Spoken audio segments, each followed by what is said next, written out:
right, so the low latency is going up. By the way, everyone, we're trying to test with low latency. So low latency is broken off into its own channel this week because it kind of broke last week. Oh, I'm out of range. Oh, and hello, everyone watching live. So I can't show you photos because I don't have them handy, but we're fixing the audio issues. I've got a Shure Axient wireless system on the way, but apparently, like, no one has ordered this particular version of this system just yet. We have, like, serial number 10 coming. They're drop shipping it to me. Oh, yeah. I basically got a word back of, like, hey, so while they announced it earlier this year, it just started shipping. You're one of the first people to buy it. I'm like, cool. That'll be fun to work the issues out of. But it's for those who are following along with the frequency allocation tables in the United States, it is not in the 600 megahertz range, which is where most wireless mics are located. So when T-Mobile takes over the 600 megahertz spectrum, we will not have to switch our frequency stuff. Having said that, our IFBs that we're using right now are all in that range, because that's where all the wireless stuff for audio video has been for like the last 30, 40 years. So we're going to need a new IFB system, but we're going to deal with that later. So anyhow, we have the new antenna. Oh, hey, I'll show you. I have new antennas. Where are they?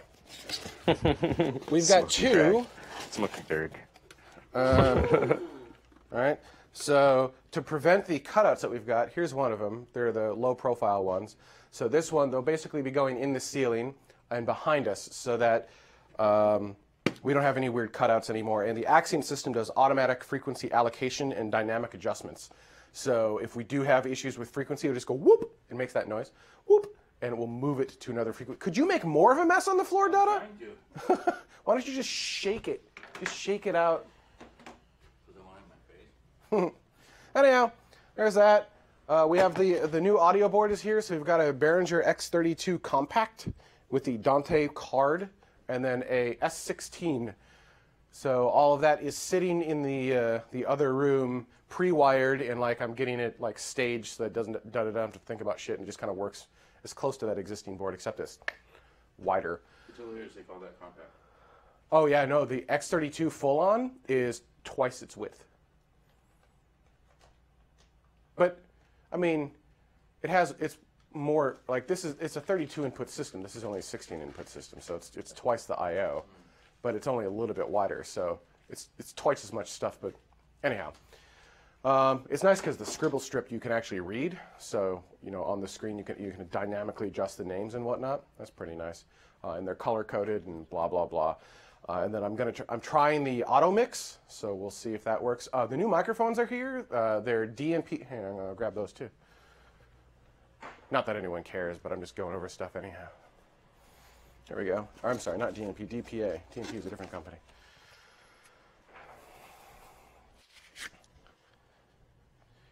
These are the new mics. Oh, they did send us the wrong ones. I'll have to have that fixed.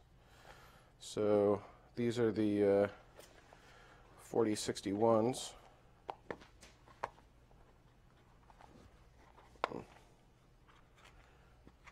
They're nice because they're tiny. All right. They're supposed to be the black version. I'll get that fixed up though, because I don't have my Axient system anyhow. So it's funny because in the order I said, hey, I noticed you're sending us the beige ones. I want the black ones. They said, no problem, we'll swap it. I said, cool. They swapped it, and then they sent us the beige ones. They swapped beige ones for beige ones? Yeah, exactly. Are they all beige? Beige, beige, beige, beige. Other nice thing is we'll have 4 channels now instead of only 3. So we'll have a double guest microphone, so we won't have to stuff in things. And if we want to get more channels, we just have to get another receiver, and it will double tie into the antenna. So audio should be fixed soon, probably another few weeks before we get all the gear in. And because there's so much new gear, I have to drop everything into a new rack. So that rack is here, but that's going to be not a small change because all the video gear has to be pulled out of the current rack, put into the new rack, completely rewired, retested, and validated. So we may have to take a week off for me to do that.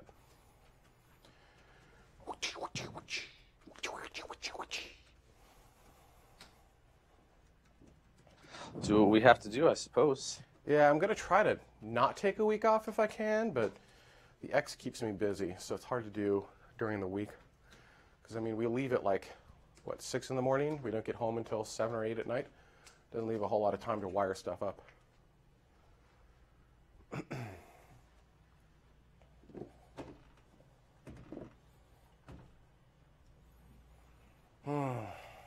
Wet melon, it's still just an empty rack, so it's not cable porn yet. Wait, hang on. Watch this. I hear noises.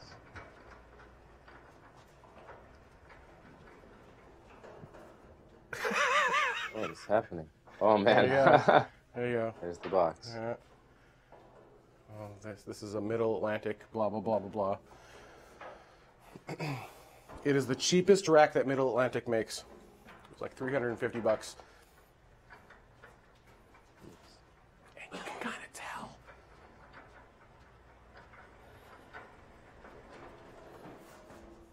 See, Dada, that's why I need to keep the wheels on. I need to have a service loop that's long enough so I can run the entire rack. Yeah, I was going to say, the first time you plug a cable into it, you're stuck. No, just, what is that, call that a, 50 foot. I was going to say like a 10, 20 meter service loop. Yeah, no, we're good. Why do you have all of this service loop? In case I need to roll the rack in to show everyone. Wouldn't it be easier to just use one of the spare cameras? Just have a live rack camera? Oh my God, that would be like an escape velocity reward. You can look at the rack blink. It does do crap. I wish I could show you. Like when we're in the middle of a show, there are lots of lights and blinky things going on in the rack, like twirling things of like, oh, I'm doing crap now. And then for the rest of the week, it's just sitting there idle going, dude.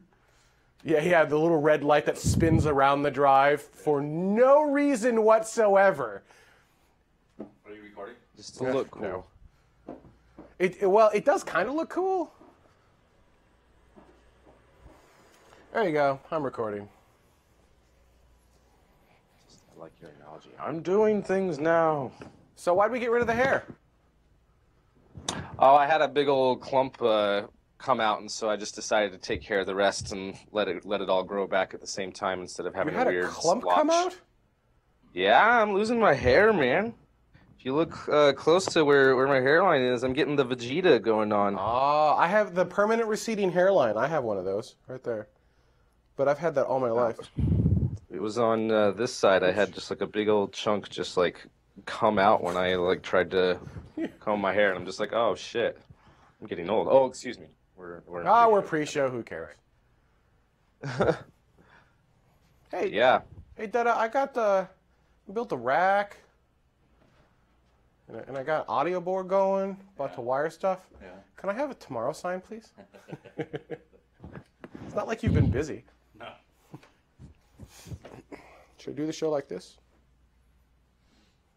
Only if you can, like, fake it like you're actually seeing something through your... I wonder if I look directly. Oh, I can actually kind of.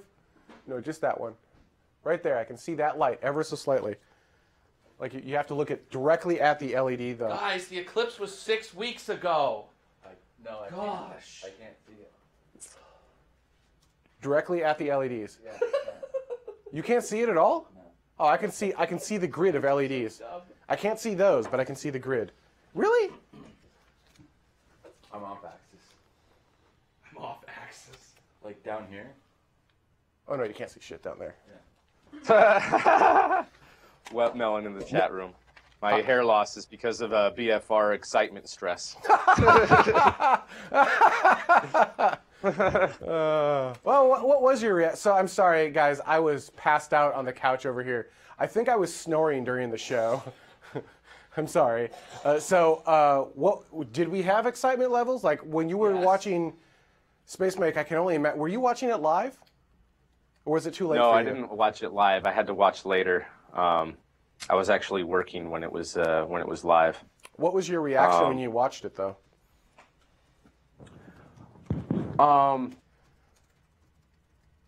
At first, I thought it was interesting how he started the talk, how he just kind of launched right into it, whereas like he kind of had like a almost poetic speech, like at the beginning of his talk last year, as poetic as Elon can be anyway. Not to criticize him, I'm sure that, I don't know if he has, a lot of like social anxiety or something like that, or if it's just vocal tics or whatever, but he always seems to kind of have a rough start with any speech or interview that he gives. And then once he kind of gets into it, then he has a good flow and doesn't like stammer or anything like that. But that's not, I just thought it was just a kind of weird thing how he just like launched right into talking about certain details. But I was pretty, for the most part, there was a lot of things I was excited about, and there was a couple of things that I was just like, I'm not sure about that. Like one thing that I was just like, I want to see some more data for that was the comparison of like the launch capability, and then it were reversed to launch costs, and that BFR would be cheaper even than Falcon 1. I'm just like, I think wanna that's see some stuff assuming about that. reusability, though. Yeah. Right? Because the Falcon 1, you threw all of those away, so you have to take the entire cost of the vehicle. If you assume however many flights, and I don't know what that assumption is, but if you assume and then you have to divide the cost of its development by that number of flights, the cost of BFR goes way down. And I think that was Jared's or Tim's point when we were talking about it on the show. I was snoring, I'm sorry. Yeah. No. It's all good. I was so exhausted. I quite literally, I got off the plane, I went home, dropped my luggage, went to Starbucks to grab some caffeine, and came here. Space Mike, are you standing up? Sort of. I'm not in position fully. Hang on.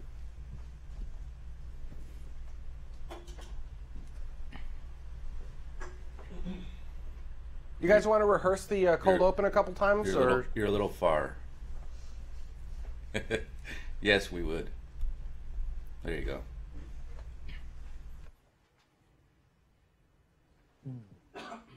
One thing that I think the part that I was most excited about though was seeing like the lunar stuff and a lot of the additional like ideas for BFR, because that was just like, okay, like this isn't just a one track mind. We got to get 100 people to Mars at a time. We can do all of the things, and I'm a big fan of wanting to kind of use your stuff for as many things as possible. So I don't know. The only thing that I didn't like have a whole lot of confidence in was the whole Earth to Earth stuff. I want Just like that. I wish we had that running before I showed up to Australia. I don't have coming up images. Can someone, Carrion, can you add? Oh, did I someone forget to drop? add the coming ups into the rundown for me, guys? Oh, they are in, Oh, never mind. Never mind. but I need to refresh. For images or No, just no. dark? Apparently or- they're in. They're in. Okay. Dutta needs to hit buttons. Is it cold? Control L. Yeah, cold open. Okay, I did not have it. Copen. Copenhagen. Okay. Oh, this is 36. Speaking of, that story keeps getting more depressing. Yeah. Yeah, seriously. I'm sure we'll see a Netflix documentary about it in a couple of years. You've heard they found like more things, right? Yeah. Yeah. So much crazy. Yeah, this is getting I should super open dark. the chat room. Hi. Super dark. Yeah. Well, not getting it started No. dark, and now it's just scary dark. No, they. Yeah. Cold open. Jared has TMT4. Mike, do you have something to go in? Yeah, there? I just threw something in just now, so it's not.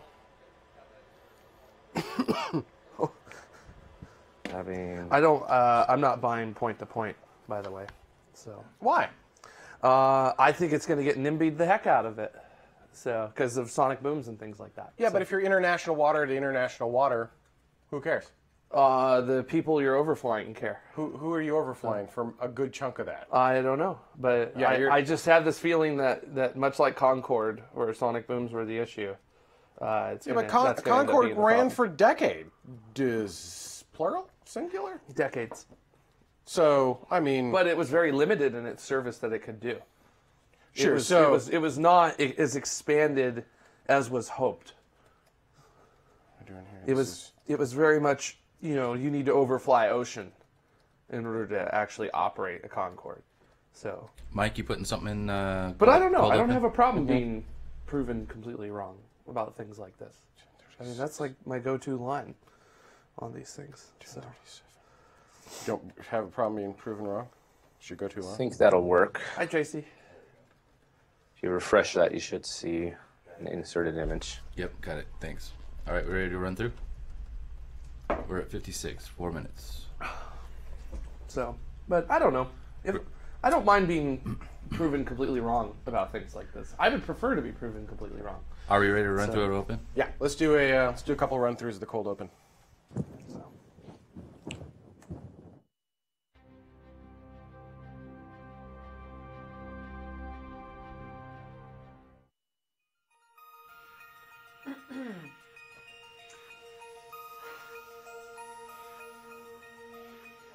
Yeah, no, I know. Thanks.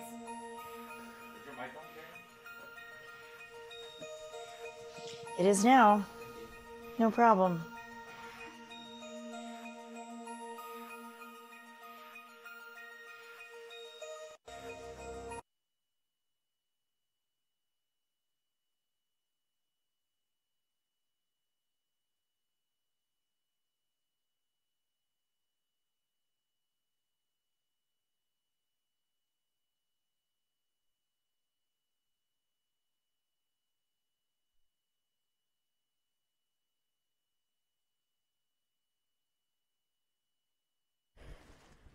I had you muted because I messed up. I watched the...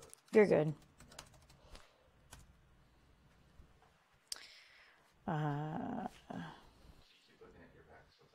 No, it seems fine, but I'm gonna hold it here for a second because, yeah, I don't know. It's fine. We can actually just do this. It's...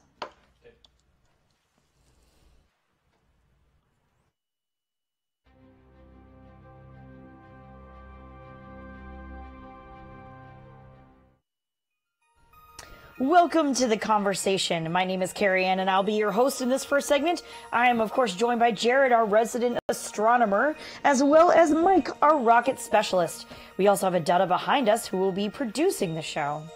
Now, today in news, we have... One telescope gets the go-ahead, and another telescope is delayed. And a commercial space station module gets an extension.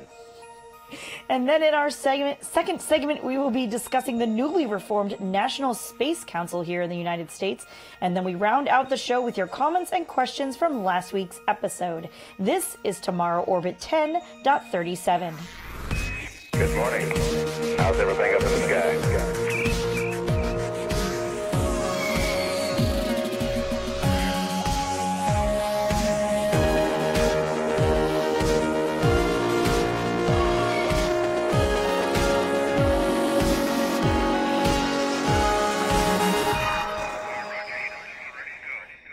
Strati says that banner says 10:36. Thank you.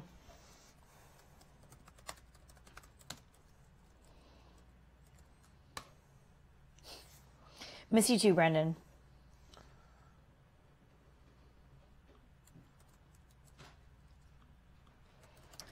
Okay. Other than my mic having issues, apparently. I wasn't updated, so I didn't actually have the correct rundown.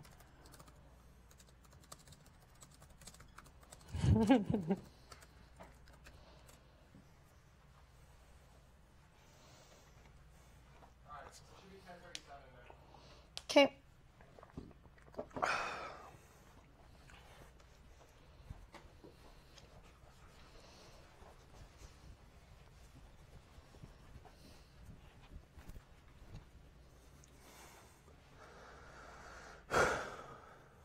Did we like it, or you want to do it again, or what? Either way. Well, yeah, it was solid because I was reading it. I'm fine. Great. For realsies this time. Once the... Yeah. Bueno, más tiempo con fuerte.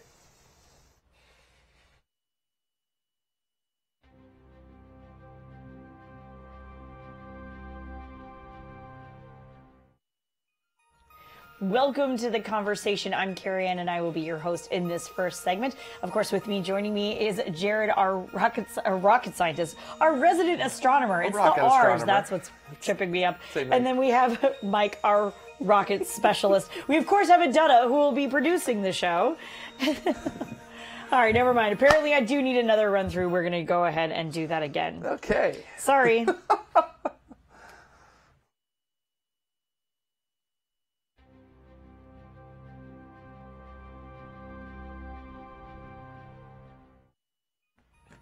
Welcome to the conversation. I'm Carrie Ann, and I will be your host in this first segment of the show. Joining me, of course, is Jared, our resident astronomer, as well as Mike, our rocket specialist. We, of course, have Dutta behind us, who will be the actual producer of the show.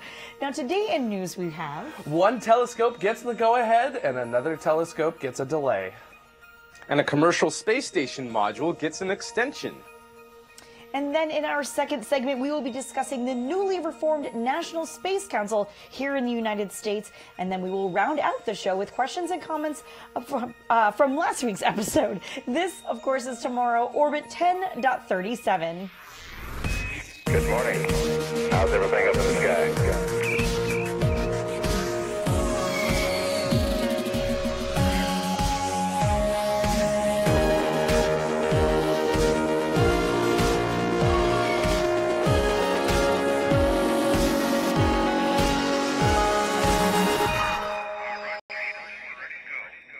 I want to make sure I give a huge thank you to our Patreon supporters. These are the people who are the escape velocity variety. They get their show in all three segments. They, of course, get early access to After Dark as soon as it's available.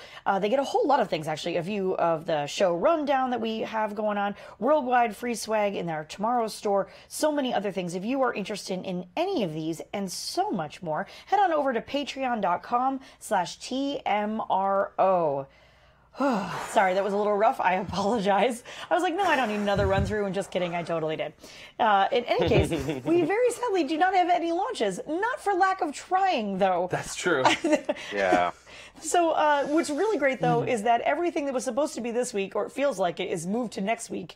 And so, Mike, you definitely have your work cut out for you.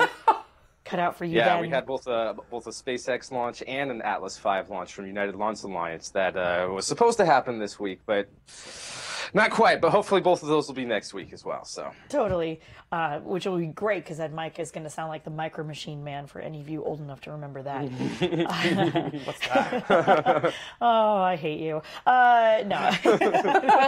super fast rocket action. I know, I'm just showing my age. It's fine. So we're just going to jump right into news then. So, Jared, tell me a little bit about this. I was calling this the Very Large Telescope, which is a misnomer because it happens to be quite a sizable telescope. It is. But there is a telescope called the Very Large Telescope? Yes. And that's not this one. No, that one's run by the European Southern Observatory down in the Chilean Atacama Desert. So, but that's not the one that we're going to be talking about today. What are we talking about today? We're going to be talking about this telescope today, which is a long overdue astronomical project that has finally been given the go-ahead after an extremely tumultuous delay. And of course, this is the 30-meter telescope. This is going to be the largest telescope in the Northern Hemisphere, and it will be 3 times larger than the current largest telescopes that we have here on Earth. And as its name implies, guess what the diameter is going to be? That's right, 30 meters. So, construction actually started on the 30-meter telescope in October of 2014, 3 years ago, but demonstrations and protests a few months after that halted the construction. Now, protesters against the 30-meter telescope have cited both environmental impacts on Mauna Kea in Hawaii and cultural impacts as well. Indigenous Hawaiians regard the mountain peaks in the chain of Hawaiian Islands as sacred places to themselves. Now, in December 2015, there was a blow to the 30-meter telescope project, which the Hawaiian Supreme Court pulled the construction permit, saying that Hawaii's Board of Land and Natural Resources didn't properly vet petitions filed by protest groups. And 1 year later, in December of 2016, Hawaii's Third Circuit Court ruled that the sublease between the 30-meter telescope project and the University of Hawaii was invalid because there was no hearing held to address petitioners' issues. Now, Although the Board of Land and Natural Resources has formally approved the 30-meter telescope to move forward with its construction, protest groups have already publicly announced that they're going to be filing appeals against it. Now, if building the 30-meter telescope becomes impossible on Mauna Kea, there are several backup sites in consideration, including the Canary Islands, and the 30-meter telescope is expected to be up and operational by the 2020s. This is one of several very large telescopes that are being built right now, the largest of which is being built by the European Southern Observatory in the Chilean Andes, and that one will be a little bit bigger, 37 meters in diameter. Now, personally, I have very mixed feelings about the 30-meter telescope getting approval. I'm very happy that the project is now able to move forward formally and begin that progress work again. But I'm also very unhappy about this as well, because the scientists and the project managers, they actually genuinely did a pretty bad job of addressing the concerns of the indigenous Hawaiian people. In fact, we handled it so poorly, I don't think that we're actually ever going to get approved to put another telescope up on Mauna Kea ever again. So it was terrible handling of this whole situation by the scientists and the project managers. And overall, it's really unfortunate that this ended up happening, especially since the considerations were sort of overlooked at that time. And like I said, this is probably going to be the last telescope ever built on Mauna Kea. We're going to probably end up building them somewhere else. So. I was just going to say, so stupid question, why would we need another telescope built here? Well, Mauna Kea is a fantastic location because it is out in the middle of the ocean. So first of all, there's very minimal light pollution out in that area. In addition to that, the weather on Mauna Kea is excellent throughout the year. Okay. And Mauna Kea is nearly 14,000 feet above sea level as well. So it's above quite a lot of atmosphere, and that allows even better seeing conditions to occur. So location, location, location. Sure. So pretty much. All right. All right. And for those of you wondering, for those of us who use imperial units, it's just under 100 feet, 98.4252. I had to actually look that one up, just in case anyone's wondering. I know nobody here is, but I was, so there's that. Okay, so Mr. Mike, so BEAM, the Bigelow Aerospace, what is it? Bigelow Expandable Activity Module, known as BEAM. Right. You're talking about having BEAM do a little bit more on the International Space Station. I mean, I don't want to eat too much into your story, but like, were we supposed to be taking this away and now we're keeping it, or it wasn't supposed to be doing what it's doing and now we're doing more with it? Well, the original purpose of BEAM was to be a 2-year study to demonstrate whether or not expandable structures that aren't rigid structures would be able to handle, radiation of space, being in vacuum, being able to handle space debris, all those sort of factors. And so with the data that NASA and Bigelow Aerospace have been collecting with this test module, they have been in talks to figure out whether or not to continue to use the module. And it looks like that NASA is expressing a lot of interest in keeping the module, because after the 2-year mission, they were supposed to jettison the module. So with this, let's go ahead and check out the inflation of this. It's a pretty small module, and it's docked to the Tranquility module, which is kind of to the. It's very close to where the Russian segment is connected to the Unity module, and there's a couple of free ports on that I actually want to talk about a little bit later as well. But it's a pretty small module, but you can fit all 6 crew members inside of it once it's fully expanded, and with this, they have issued, NASA has issued the synopsis of their intended contract on how they want to use this module. And what they want to do is pretty much use it for storage space, but also give Bigelow Aerospace opportunities to use it in a commercial way, like having hosted experiments or, any number of uses that people might want to use for that. Bigelow has kind of used a few of the more non-traditional methods, like putting people's pictures and personal memorabilia on their first Genesis 1 and Genesis 2 space station modules. So who knows what sort of opportunities they would try to utilize this for. But the contract for this calls for at least another 3 years using the BEAM module at the International Space Station. And with that, there could be even more extensions after that. There's an option in this this study. It's not formally announced yet, but NASA and Bigelow Aerospace have kind of formally announced their interest in this. And starting this kind of extended 3-year mission as a storage space, starting pretty much as soon as this gets finalized during this whole 2-year mission. The data has been coming back so good. NASA's been so impressed by the data of how much this expandable module can withstand the radiation of space debris, and be able to keep its structure and pressure, and just everything about it is working much better than anyone expected, I think. And so they're going to be utilizing this as much as possible. It launched last year in 2016, and crew members have entered it 13 times to collect some of the data that's just automatically taken by the sensors inside. So I'm really happy about this. I'm impressed with this, and I really hope that Bigelow Aerospace is able to move on with their other concepts of expandable space station modules. And part of that has to do with the Next Step program, and we might see an expandable module at whatever might become of the Deep Space Gateway if that gets formally approved. I love when you have a topic that you like, you just keep harping on it. It's fantastic. I don't Well, it's funny to see all the connections. No, though, like and I where don't mean to everything's harp all on. leading. Yeah, I know. I'm really not trying to be insulting. I love that you're so passionate about it. You just keep bringing it up. But and the other funny thing that I wanted to mention was you said like nobody expected it to go this well. I feel like Bob Bigelow probably did. Like I feel like, oh yeah, you know what I mean? Like, yeah, he had confidence in it all along. Yeah, but, right? yeah. He was like, well, when the aliens told me.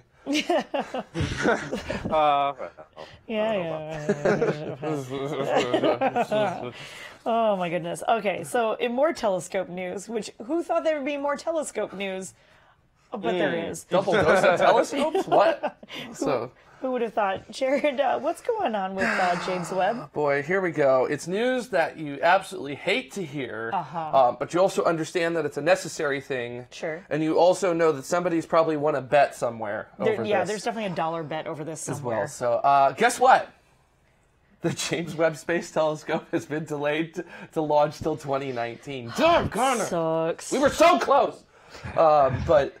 Yeah, it's being delayed again. Now, it was originally worried that J-Dub's ride to space would be the reason for the delay, because NASA is getting a ride on an Ariane 5 as a deal to allow several European Space Agency instruments on J-Dub, and this is pretty standard. You know, we kind of barter instruments for rides and other things like that. So this isn't out of the ordinary. So is that to say that we didn't have a ride for the James Webb Space Telescope, but somebody else said, hey, we would like to put some things on the James Webb Telescope? We said, that's cool, as long as you give us a ride. Yeah, basically, it's not that we didn't have a ride for James Webb. It's Okay. just that we would have had to have paid for a ride for James Webb. So we always would have to pay for a ride until somebody suggested that, right? It's just one way that you can get your ride covered is to basically say, hey, Europe, give us a rocket. We'll put some instruments on our telescope to make you happy. I need a ride So- to the airport, but all I have are cheesy poofs. in Yeah, payment? kind of like that. It's like I'll give you a ride to LAX. Right. Or if you give me a ride to LAX, we'll stop at the In-N-Out Right. by LAX, Okay. and I'll get you lunch. Just double You know, checking. kind of, All right. it's bartering. Yeah, no, that's great. So yeah, so the real worry. The whole thing was, with Ariane 5, though, is it's supposed to be retiring soon. That's the whole worry, right? Yeah, well, that's part of the Oh, worry. sure. The primary worry with launching on the Ariane 5 was that there's another European Space Agency mission called Bepi Colombo, which will be heading off to study Mercury. And Bepi Colombo needed to launch right in the middle of the planned launch window for the James Webb Space Telescope. And that's simply because of Bepi Colombo's trajectory to get to Mercury. It requires a significant number of flybys of Venus in order to slow it down to get to Mercury.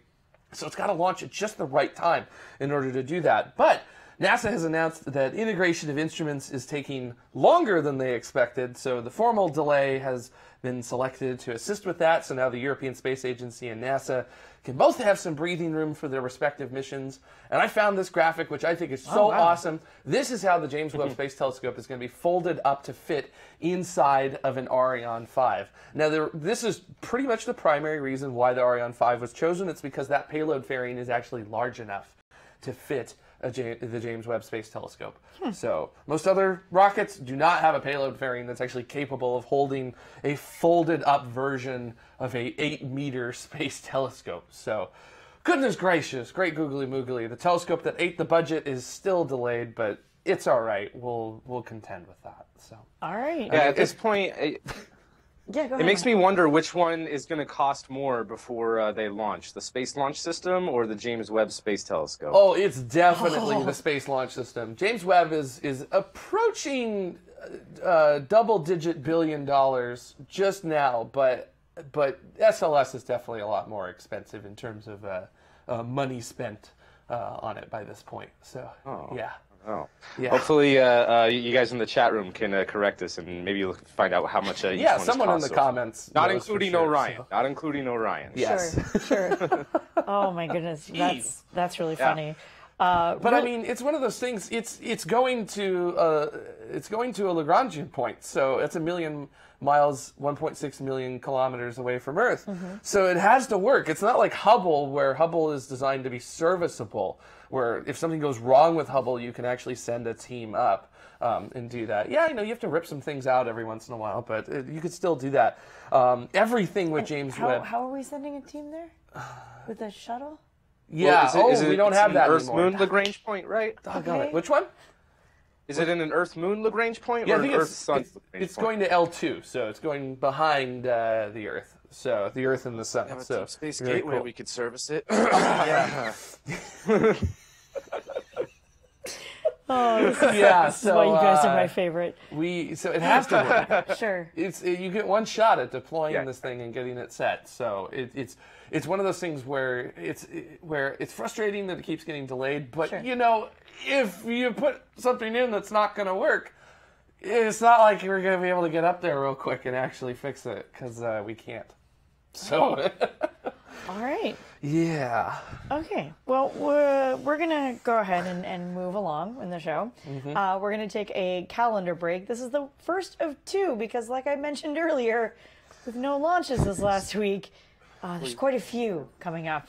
So if you didn't see your favorite launch coming up in the next week in this calendar, there will be another calendar break. Don't worry, you will find it there. And also a really quick shout out to Jared because it is his birthday. Oh yeah, it is that. So I know. another orbit. So thanks, guys. Happy orbital anniversary, Jared. All right, so stay with us, and when we come back, we will be discussing the National Space Council, all of the ins, all of the outs, and I'm sure you two are excited about this one. There will be many things first to speak meeting. about. So. All right, so stay with us. We'll be right back. Look into her face, determination in her eyes. She won't give up or quit or fall for little fashion lies. Filled with awesome expectation, this girl's a fascination. Nothing in her way will keep her from her destination. 'Cause she's fire walking, she's fire walking. When it's hot, she keeps on moving, her heat keeps on improving. Yeah, she's fire walking, she's fire walking to be free.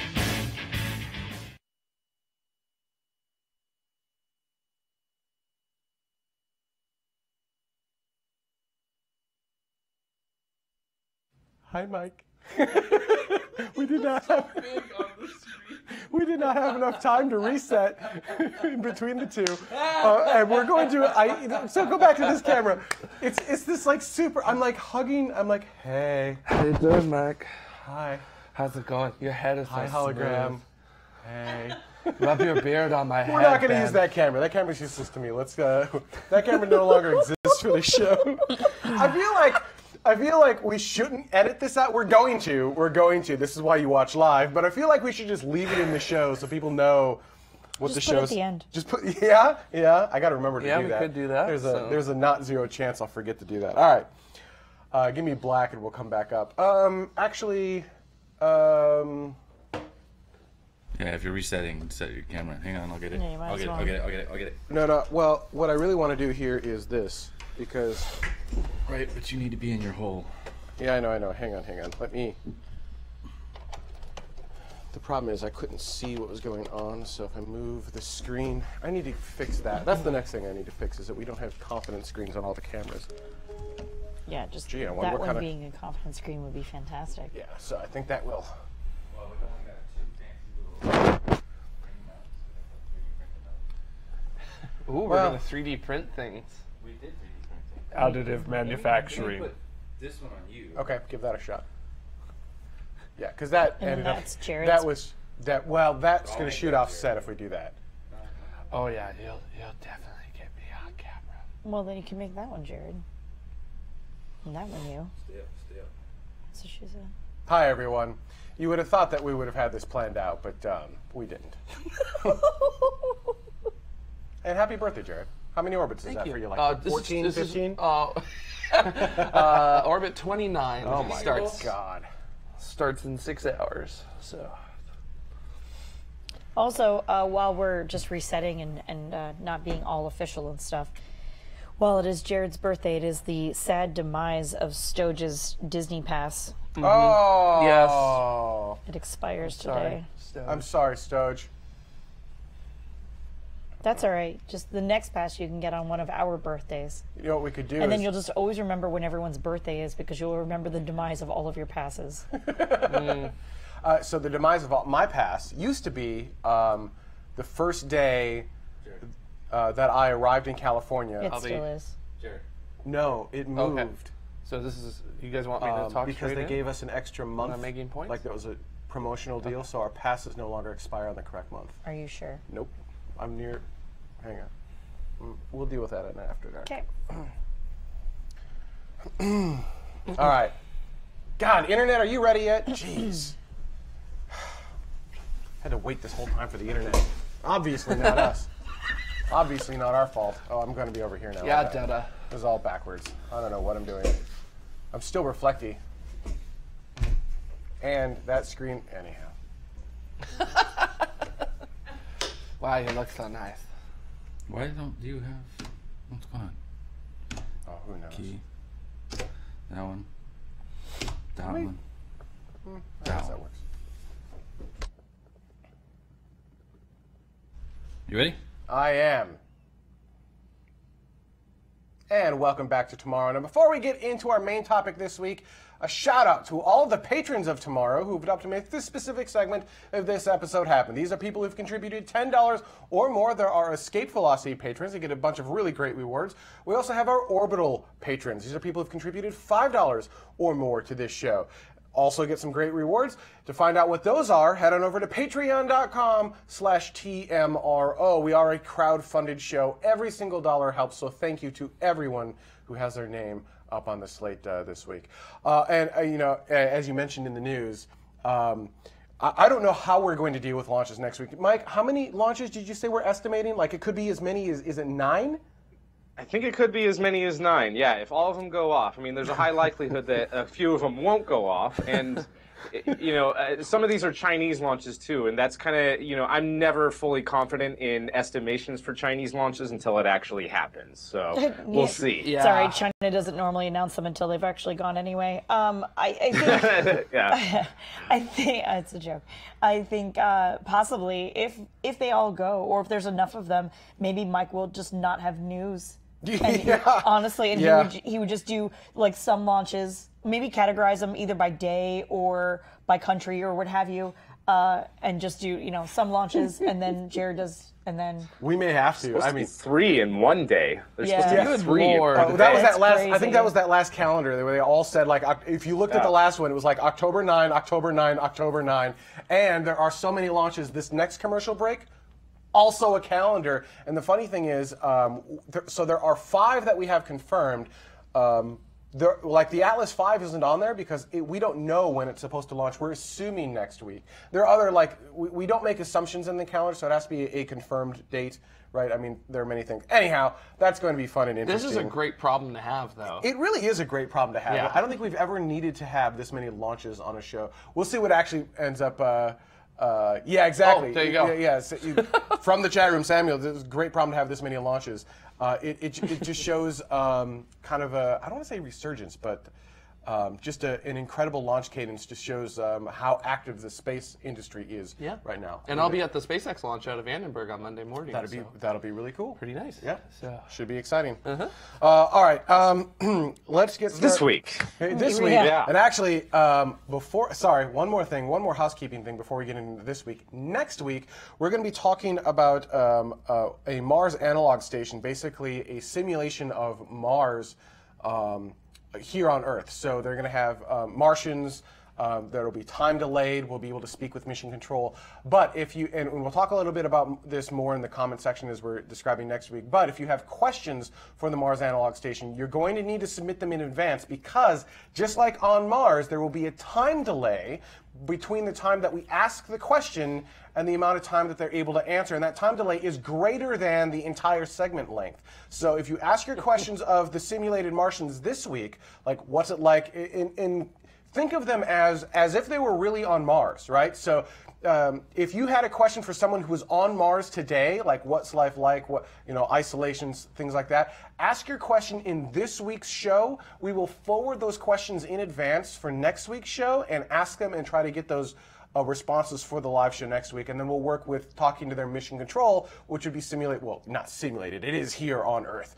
So that's what's coming up next week. I think it's going to be a really interesting show. We've never done anything quite like it, but it's going to be a lot like when we do have boots on the ground on Mars, and you want to do an interview, or you want to do a live show with them, or you want to talk to them. That's what it's really going to be like. Speed of light delays are a real thing. So send in your questions. I think it's going to be really, really interesting. More information on that in our comments section as we get out of the show. All right. Sorry. So enough housekeeping for this particular show. Let's get into our main topic, which is the roundtable for our National Council meeting. Now, before we talk about that, just a really quick, it was a 2.5-hour meeting. Here's a quick snippet, just like if I were to condense the whole meeting down into like 2 sentences, here it is. The objectives of the National Space Council are clear. The President has charged us with laying the foundation for America to maintain a constant commercial human presence in low Earth orbit. From there, we will turn our attention back toward our celestial neighbors. We will return American astronauts to the moon, not only to leave behind footprints and flags, but to build the foundation we need to send Americans to Mars and beyond.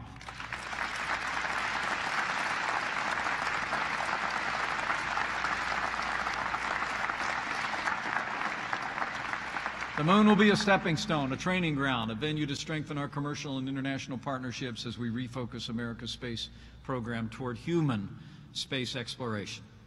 Okay, so that was, if we were to focus it down, that was kind of the main topic, I would say, of the National Space Council meeting, the very first one. Well, I don't want to say the very first one, the first one of the new of National Space Council 3.0, so to speak. Talking about, and everyone got excited. America's going back to the moon. We'll start with you, Space Mike. Really? Is that a real thing? Because I mean, does the National Space Council have that power? Well, that's the interesting thing about this, because the original National Space Councils and this iteration of the National Space Council is a body that is supposed to make recommendations for space policies, whether it has to do with military or civilian space, or in other words, the DoD or NASA, and give those recommendations to the president, who will then forward his own recommendations to Congress for what the budgets for NASA and military space programs should be. And they don't necessarily have the power. The National Space Council doesn't have the power to make decisions or to direct policy. They can offer suggestions, but whether or not they have any authority to do anything, I mean, it's pretty clear in the language that when this body was recreated that it's just an advisory body. That's all it's supposed to be. And I was a little surprised by this first meeting. I thought it was actually going to be, a meeting at a table and not necessarily a presentation of speeches, so to speak. I will say, I actually thought it was kind of an interesting choice of venue as well. I think it was Donna or someone who found it ironic that they had like the space shuttle behind them as they're talking about the future, right? And actually, from the chat room, Chris Radcliffe says, I was glad of the tone of the whole meeting, but unfortunately it means nothing until Congress allocates monies to projects. That's how policy is really defined. Yeah, and that seems kind of talking to what you were saying, right? And I had no problem with a lot of the stuff that was being said in that meeting. I mean, even the Constellation program, I liked the why and I liked the what, but the problem with that program was the how and how things got over budget on specific programs. But there was a lot of good ideas and good paths that we could have taken through that program. So I personally would like to see us go back to the moon, to the surface of the moon, not just the Deep Space Gateway, but to actually go to the surface of the moon and have more Apollo-like missions. I would love to see that before going on to Mars. I also want to see us go on to Mars as well, but I want us to do things the kind of right way. I don't want us to just jump from, you know, International Space Station operations to doing the first mission to Mars. I want there to be milestones and missions along the way, building up our experience collectively to be able to successfully pull off a Mars mission, a Mars surface mission, actually landing on the surface of Mars and being able to return back to Earth. You know, let's turn it over to Jared, and I'll kind of use Rune's comment from the chat room, which is another empty declaration, show me the monies.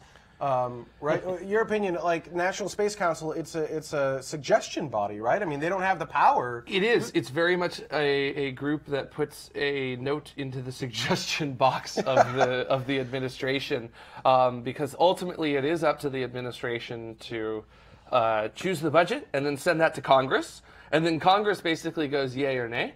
And if they say yay, they approve it. If they say nay, then they add on their markups and whatever they need to, with things like that. For instance, a great example of that occurred during the fiscal year 2018 budget.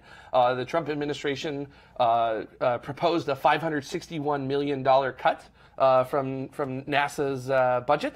But Congress said, no, you ain't doing that, and they fully restored that $561 million and increased a little bit up to $19.1 billion for NASA's fiscal year budget. And as always with things like this, my favorite thing to say is from The Right Stuff, both the book and the movie, which is no bucks, no Buck Rogers. So if you really want to actually put the exploration forward and do the technological development and the vehicle development and the operational development and other things that are going to come with not just doing Deep Space Gateway, but getting beyond flags and footprints, which was mentioned in the speech, you got to put the money down to do that. Even if you're going to go with a public-private partnership with a commercial group, you still need the money in order to fund that commercial group in order to get there. So. But this committee has no power to allocate money.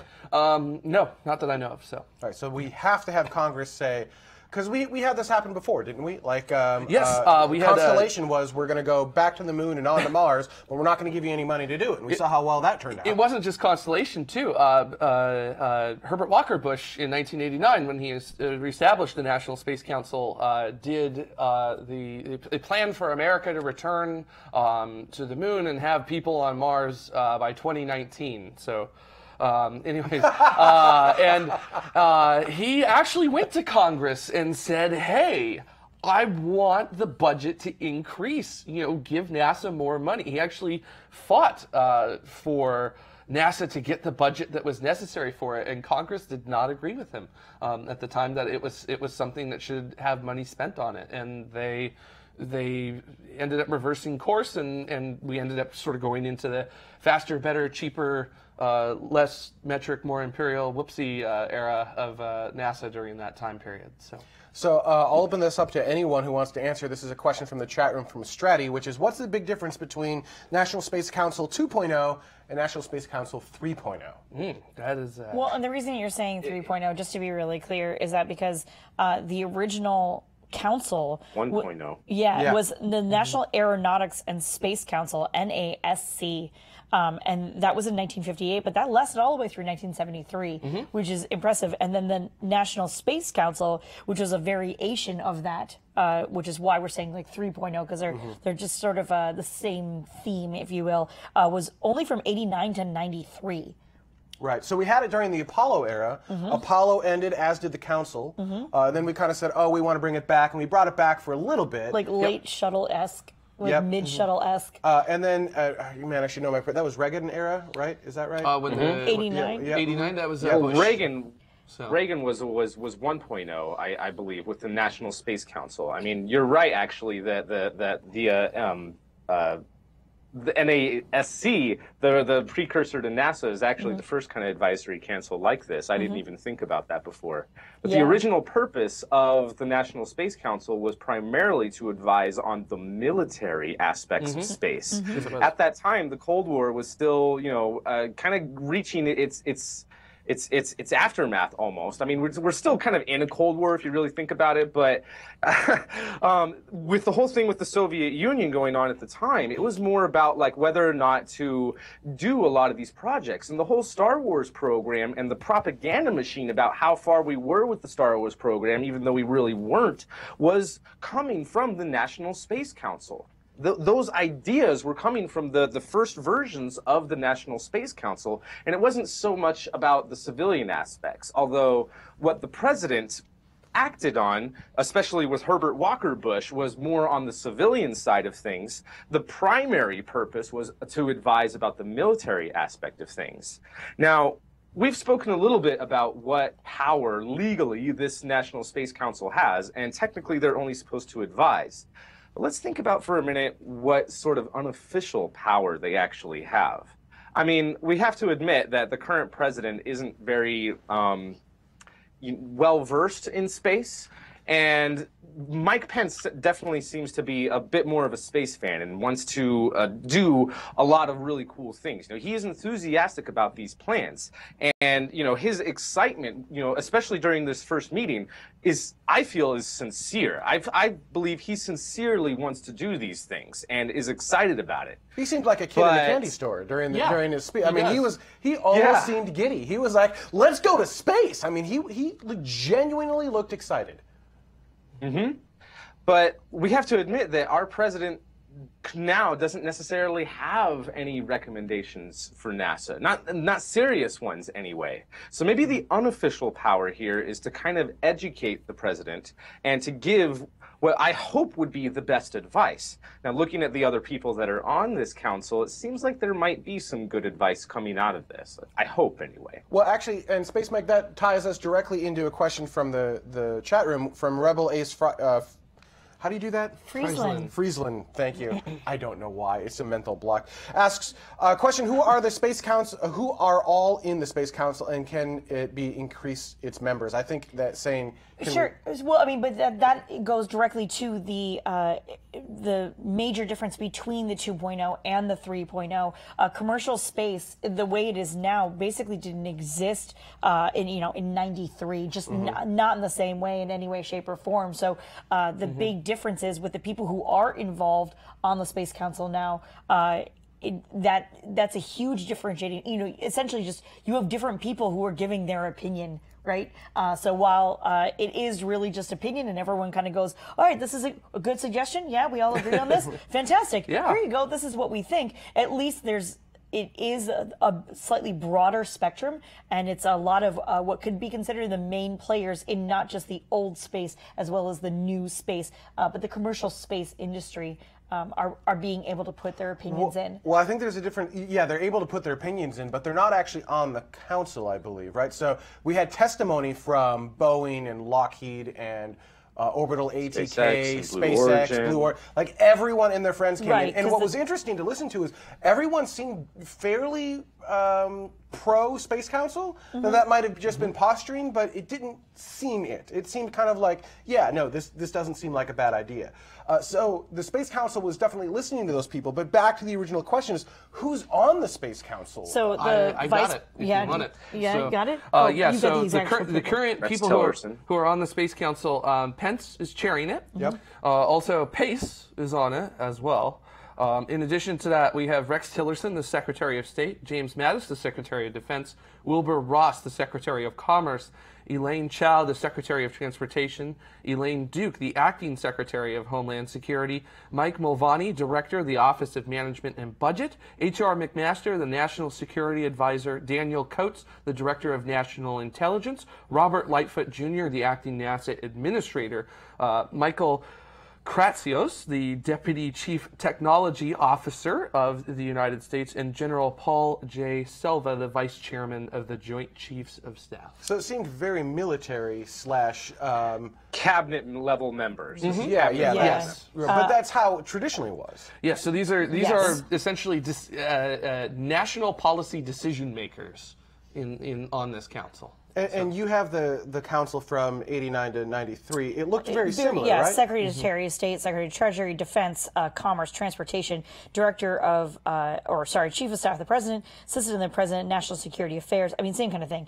Assistant to the President for Science and Technology, which I thought was interesting, and Director of Central Intelligence, as well as the admin for NASA.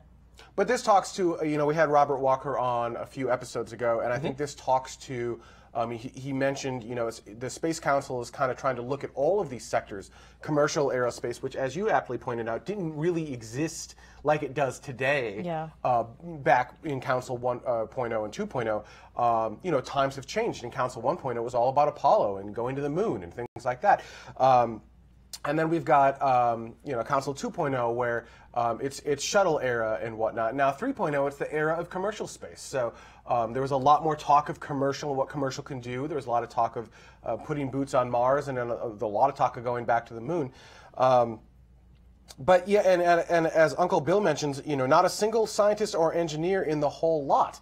But I'm not sure, again, what Robert Walker mentioned was that this is really designed to get these different areas, commercial space, military space, I don't want to call it spy space, but what do you want to say? No, but I mean, you got state, defense, commerce, transportation, homeland security, national intelligence, all focusing on space. It all still matters. Like those are still major players in the space industry, even though, on our side of things, it doesn't feel like it, right? Like those are going to be the people who are going to be the customers of NASA, of Boeing, of Blue Origin, of, SpaceX, like whatever.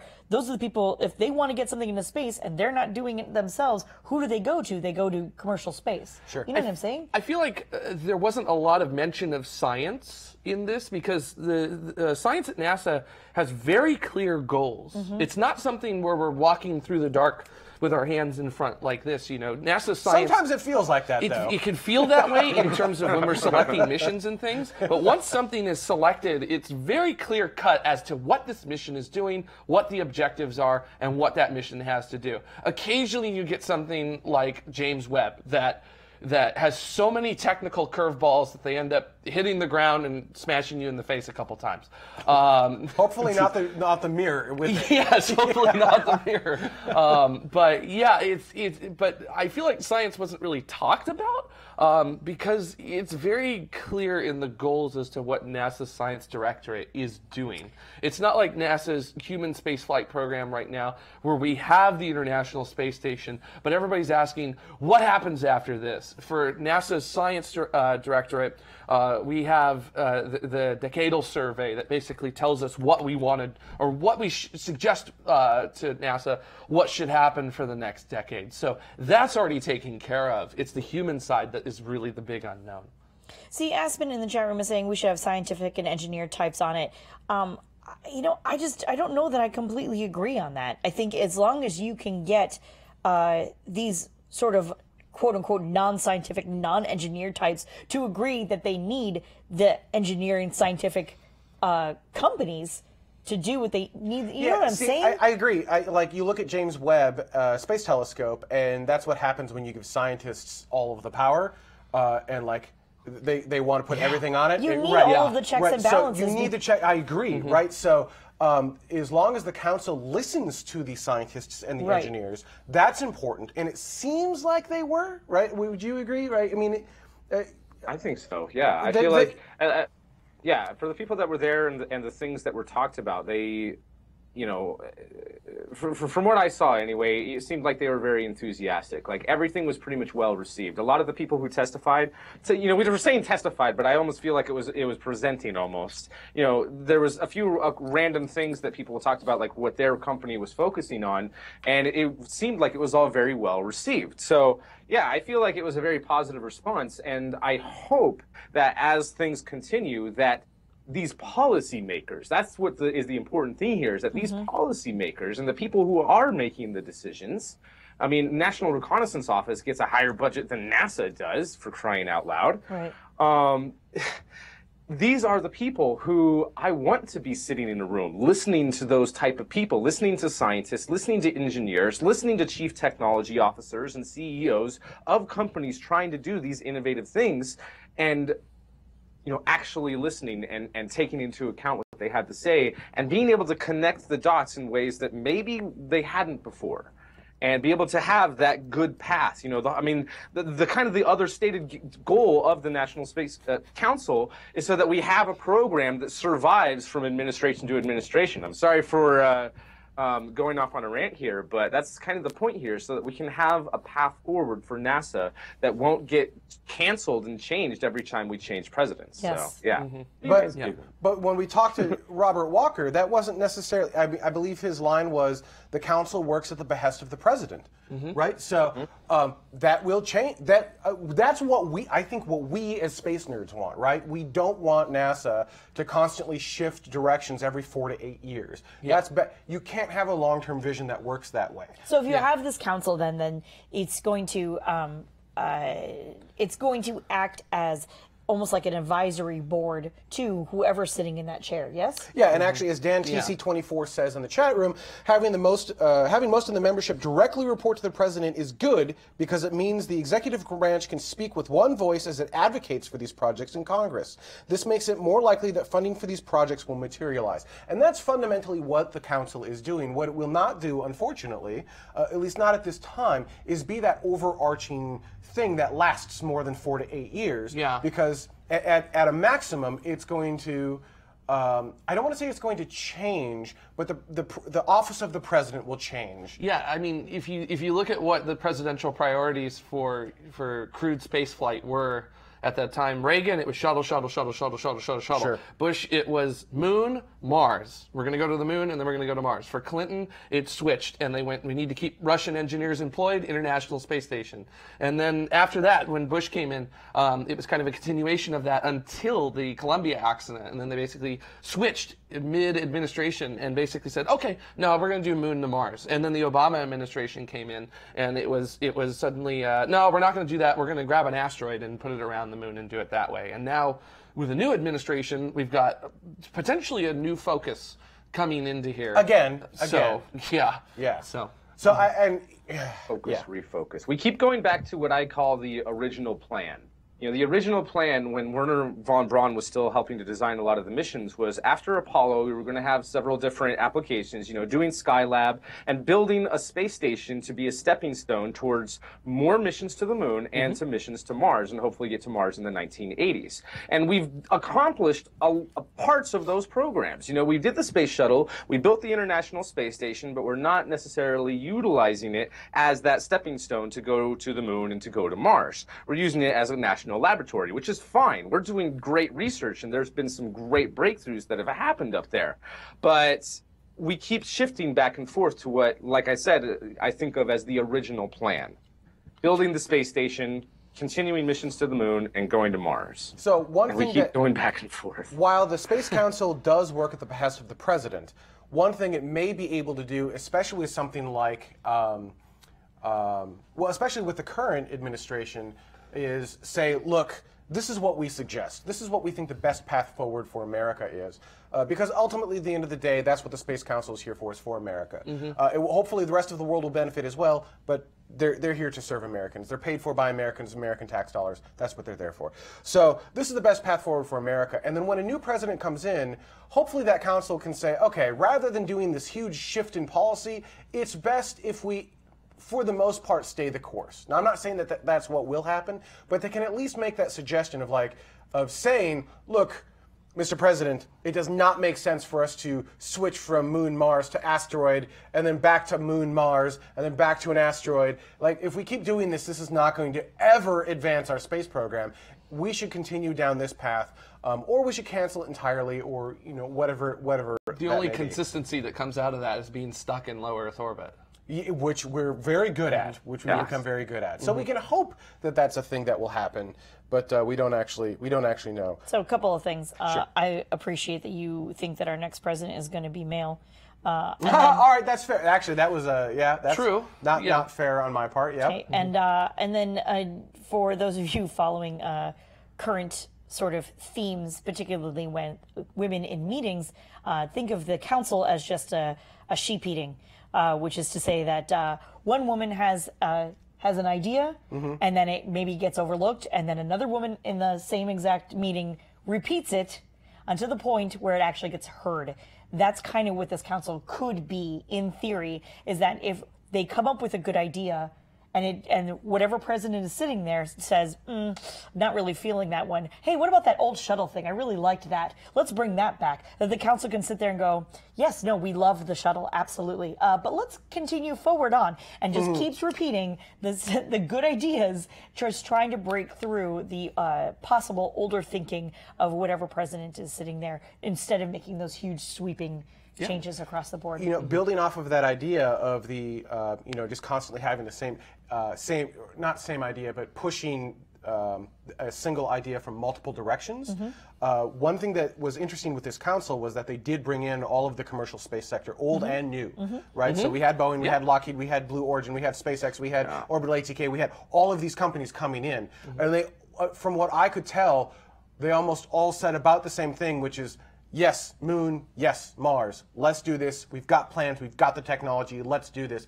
So not only do we have a government body that's kind of on board with some of these things now we've got all of these old and new space companies that seem to be saying the exact same things. So when you go to Congress and you go to the president, you've got not just this council saying this, but you've got U.S. industry saying this as well. You've got all of the people that work in those companies as well, the constituents for these people in Congress that help to bolster this idea. So it's coming from, as you said, all of these different areas, and I think that could potentially help, at least in the short term. And speaking of the short term, right now, the White House, the Senate, and the House are all controlled by Republicans. So that gives them a unique opportunity to push through an agenda that they want. And something like space seems like an easier agenda to push through. So let's just say that Everybody loves space.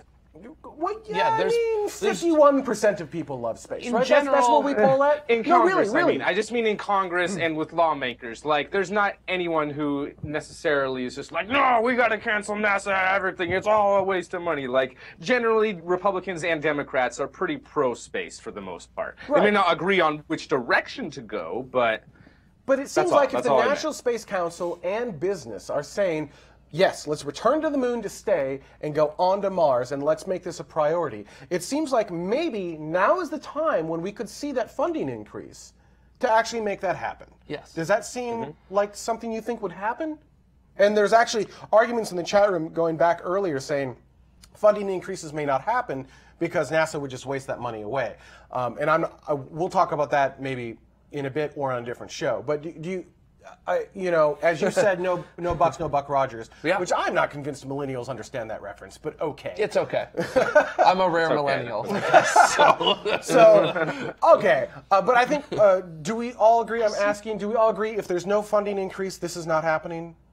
Is that a fair statement? Yeah. However, even if there's not more money, if there's still the same amount of money, but the way that things are contracted changes, it could still happen. Because over the past several years, over the past decade, we've seen things change from these cost-plus contracting models to having these fixed-price, milestone-based contracts, with the commercial cargo resupply program and now with the commercial crew program. So I foresee that if we do decide on a path forward like this, that NASA and the government itself is going to be contracting these companies to do lunar missions for a fixed price, milestone-based contract, and not have these huge, ambitious programs that go off in all these different directions and of course, don't have enough money to pay for everything. So I see that the way that things have been developing with these contracts over the past couple of years might change how we go to the moon and how we go to Mars. And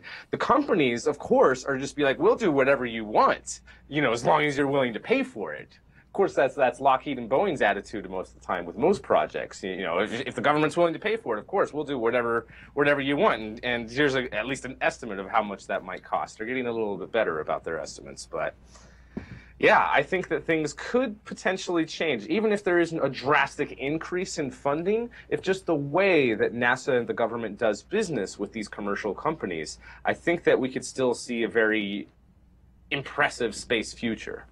You know, and I can't comment too much on this, but if you look at Gwen Shotwell's testimony from SpaceX, she basically said, I believe it was in that testimony, basically saying, yeah, look, do the COTS model. The COTS model worked really well. Continue the COTS model.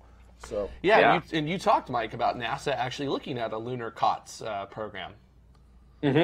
Yeah, not only are they looking through the Next Step program to have commercial habitats to potentially build their deep space gateway, but they're looking at lunar COTS to deliver cargo and payloads to the surface of the moon. And at first it might be a lot of scientific instruments, not necessarily cargo for a base or whatever, but once there is something, whether it be international or commercial based, then that could be a program that NASA would be a part of. I mean, the building blocks are being set in place right now. We just got to connect the dots.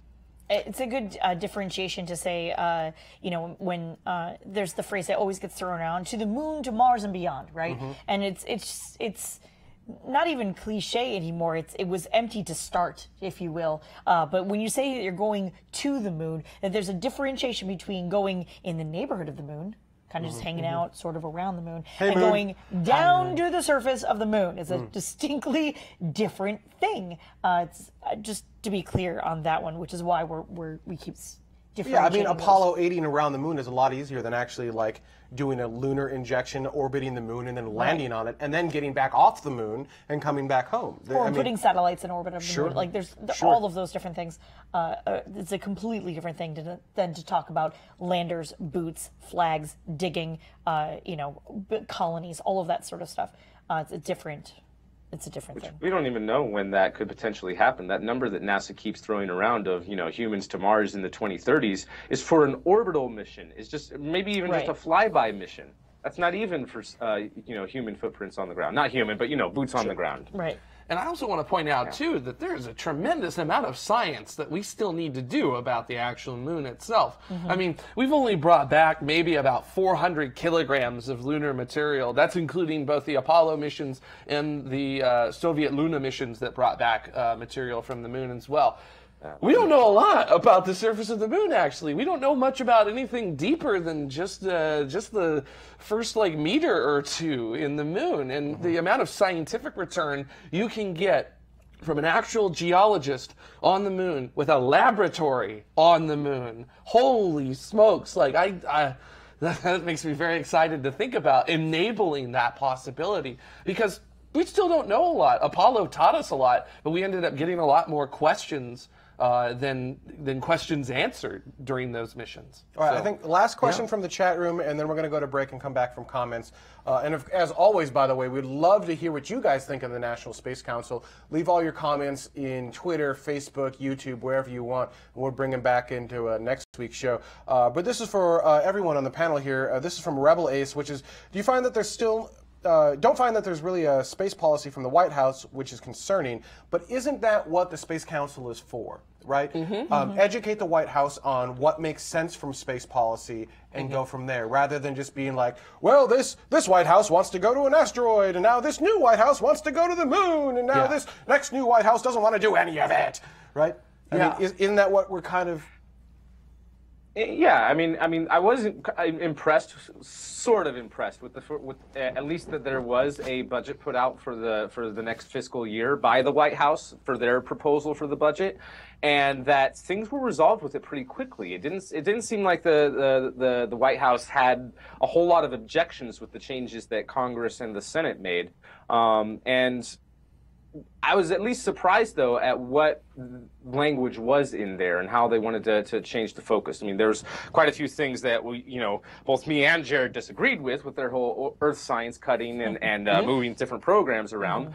But for a lot of the other things, for the commercial space program and for the ISS and for a lot of the other programs, I was surprised actually by what recommendations were in there and how Congress and the Senate kind of changed things around. And I was pretty happy with how things ended up with that particular budget, and surprised at how early it was finished. First time it's been on time in a long time. Yes, quite a long time. Gary and Jared, your thoughts on the Space Council in the White House? So I'm feeling pretty good about the Space Council after this meeting. You know, especially bringing on commercial companies to do it. That really kind of eases some of my skepticism I had, and also some of the hardcore cynicism I had about the National Space Council as well, because bringing on commercial companies is going to enable exploration beyond what you can just do with strictly NASA at the helm. So I'm really looking forward to seeing what commercial companies bring to the table simply beyond the meetings that happened this week. This is a good start. I'm really excited to see what's going to happen, especially over the next year or two, because if we're going to be fair, the Obama administration didn't really lay down its official plans for what it wanted to do for spaceflight. Even though the inauguration happened January 2009, it wasn't until April 2010 when the actual space policy came out. So I'm not too particularly worried about the fact that no real hard policy has come out yet, because the previous administration, it did take 15 months for that to come out after they were put in. But I'm gonna stay as hopeful as I can, and I think a little bit of that cynicism and skepticism that I had with some of the initial choices is being massaged out with some of the moves that they're actually making. So. Speaking, Chris Radcliffe put it so eloquently. He says, we could still end up with the same problem, council or no. The administration will still need to set some kind of policy, and it's still going to change from administration to administration. I kind of feel that way as well, but along the lines of what Jared is saying, it is nice that the conversation does get opened up with the inclusion of everyone who was there, really. It's nice that they are being added to the conversation, if you will, even if at the end of the day they still go, that's cool, and do whatever it is that they want to do, which is definitely a possibility, an option. But yeah, it's nice to see, at the very least, the consideration of everyone else's opinions. Now, I'll say that the thing that surprised me and got me somewhat on board with the council was seeing Vice President Pence's almost schoolboy enthusiasm for space, and having, despite your political affiliations, because I don't think those are relevant here, having someone who is a space geek heading up a space council who appears to, on the surface at least, truly care about these issues, in my opinion, is a good thing. I may not agree with everything, whether I agree or disagree with the administration from a space standpoint. I did not agree with the previous administration's path forward, and I seem to be more agreeing with what the Space Council is saying now. It seems to be more of an inspirational plan, and that gets me excited, because when you can inspire the masses and you can get them behind what you're doing, then the funding can start to flow and you can start to do cool things. I was never, like, the asteroid recovery mission was really cool from a science standpoint. It was just not inspirational at all. I mean, it was truly lacking inspiration. But putting boots on the moon and a colony to stay, putting boots on Mars, and building a colony to stay, I think that's an easy thing. As you point out quite correctly, you can look at the moon from anywhere on Earth, and you can see it, and you can understand it, and you can be inspired by the idea that humans are there. And so I'm hopeful that the council is able to help push that forward. Now, I think everyone has mentioned, the council doesn't have the power to do these things. I'm hopeful that it acts as a unifying voice between Congress and the White House to stop some of this unnecessary back and forth of, like, fighting between budget and policy and all this other fun jazz of, well, I want to have my way, no, I want to have my way, and I'm hoping we can come up with a unified vision. It may not work out that way, time will tell, but I think on the surface, the initial beginning part of this, I was actually pleasantly surprised. How's that? So I'm still a little skeptical. I still want to see if they can actually accomplish anything, but I'm a little more excited now than I was before about, I think, where they're going. But we shall see. All right. If you have comments on this, if you have thoughts and ideas, people get really passionate with politics, and that's okay. Just remember to debate the idea and not the person. So don't take personal digs at each other, but certainly feel free to debate ideas. That's how we become better people, is we learn through debate and ideas, and don't get so stuck in your idea that it's the only possible way forward. Maybe someone else has a valid point, maybe you have a valid point, maybe who knows.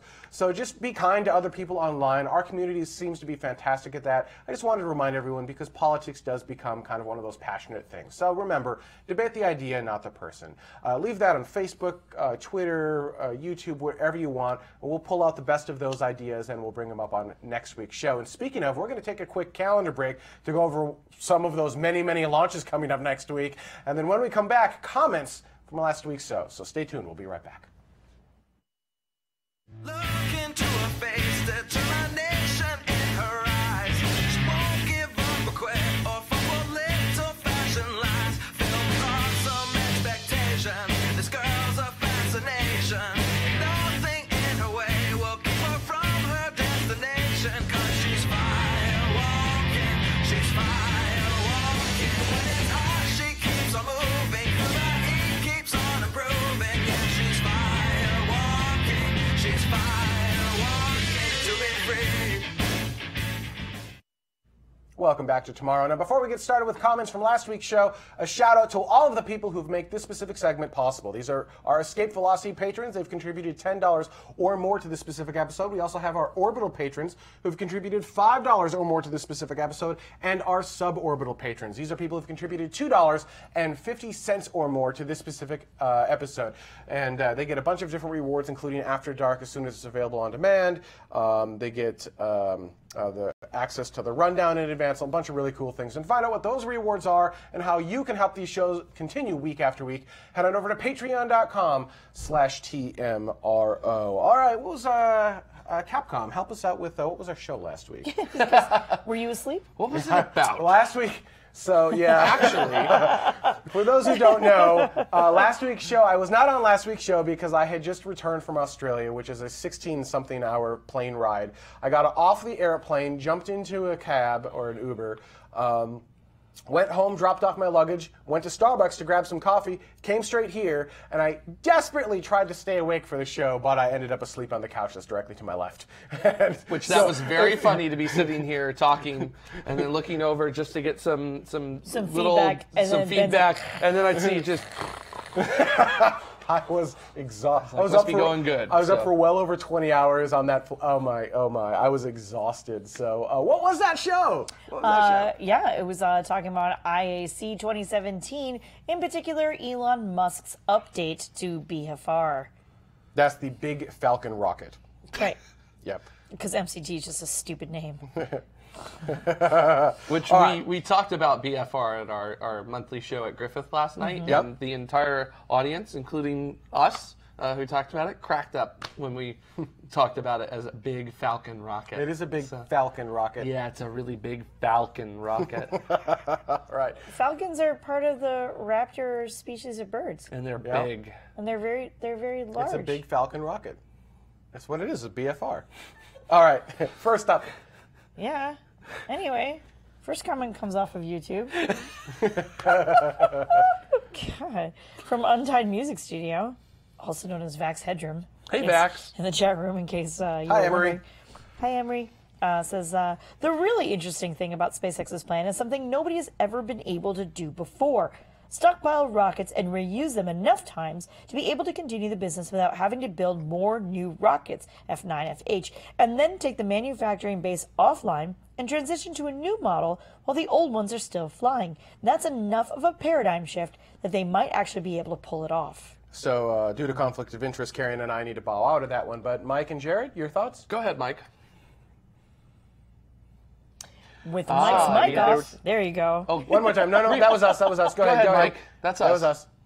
I think that there would still need to be some sort of like, not necessarily factory, but like refurbishment center for times when they might have like extra stress or like an extra mission, and you'd lose some along the way.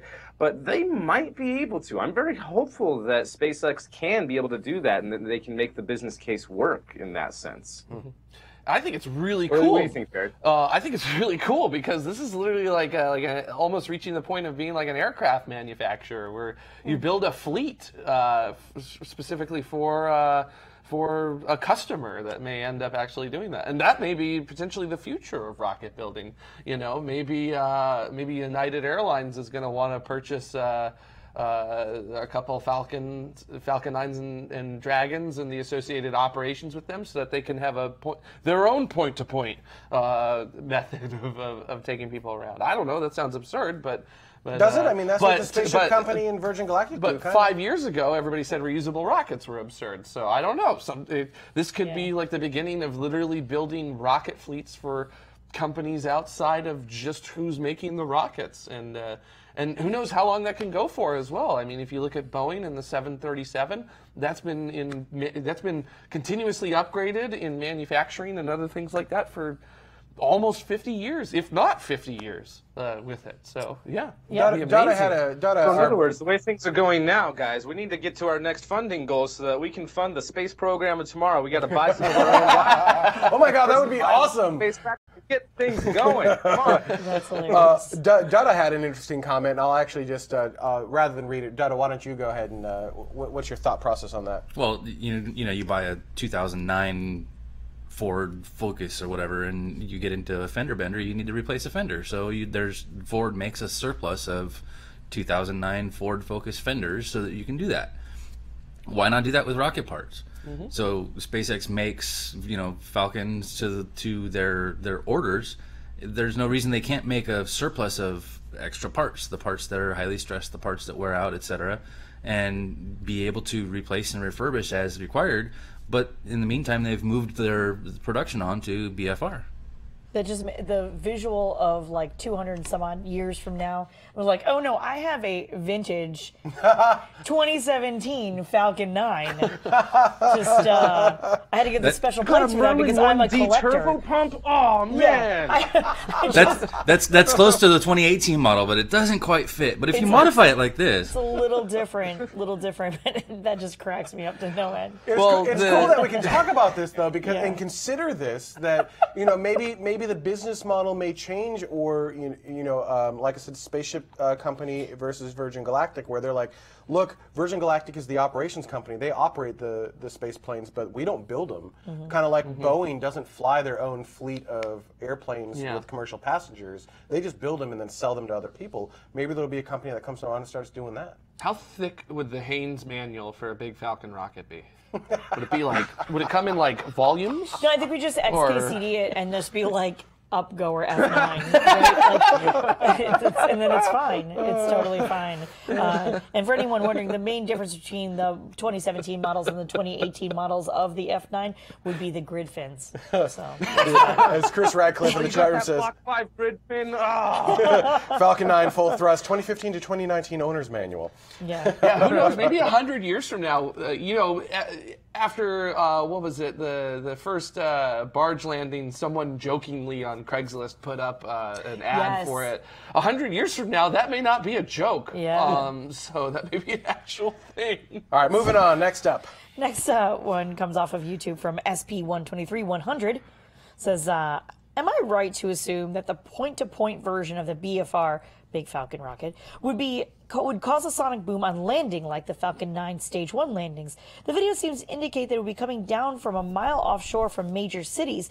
I bet the residents won't be happy being shaken out of their beds for late-night rivals. You're going to hear me say this for almost every comment. Carrie and I will need to bow out due to conflict of interest.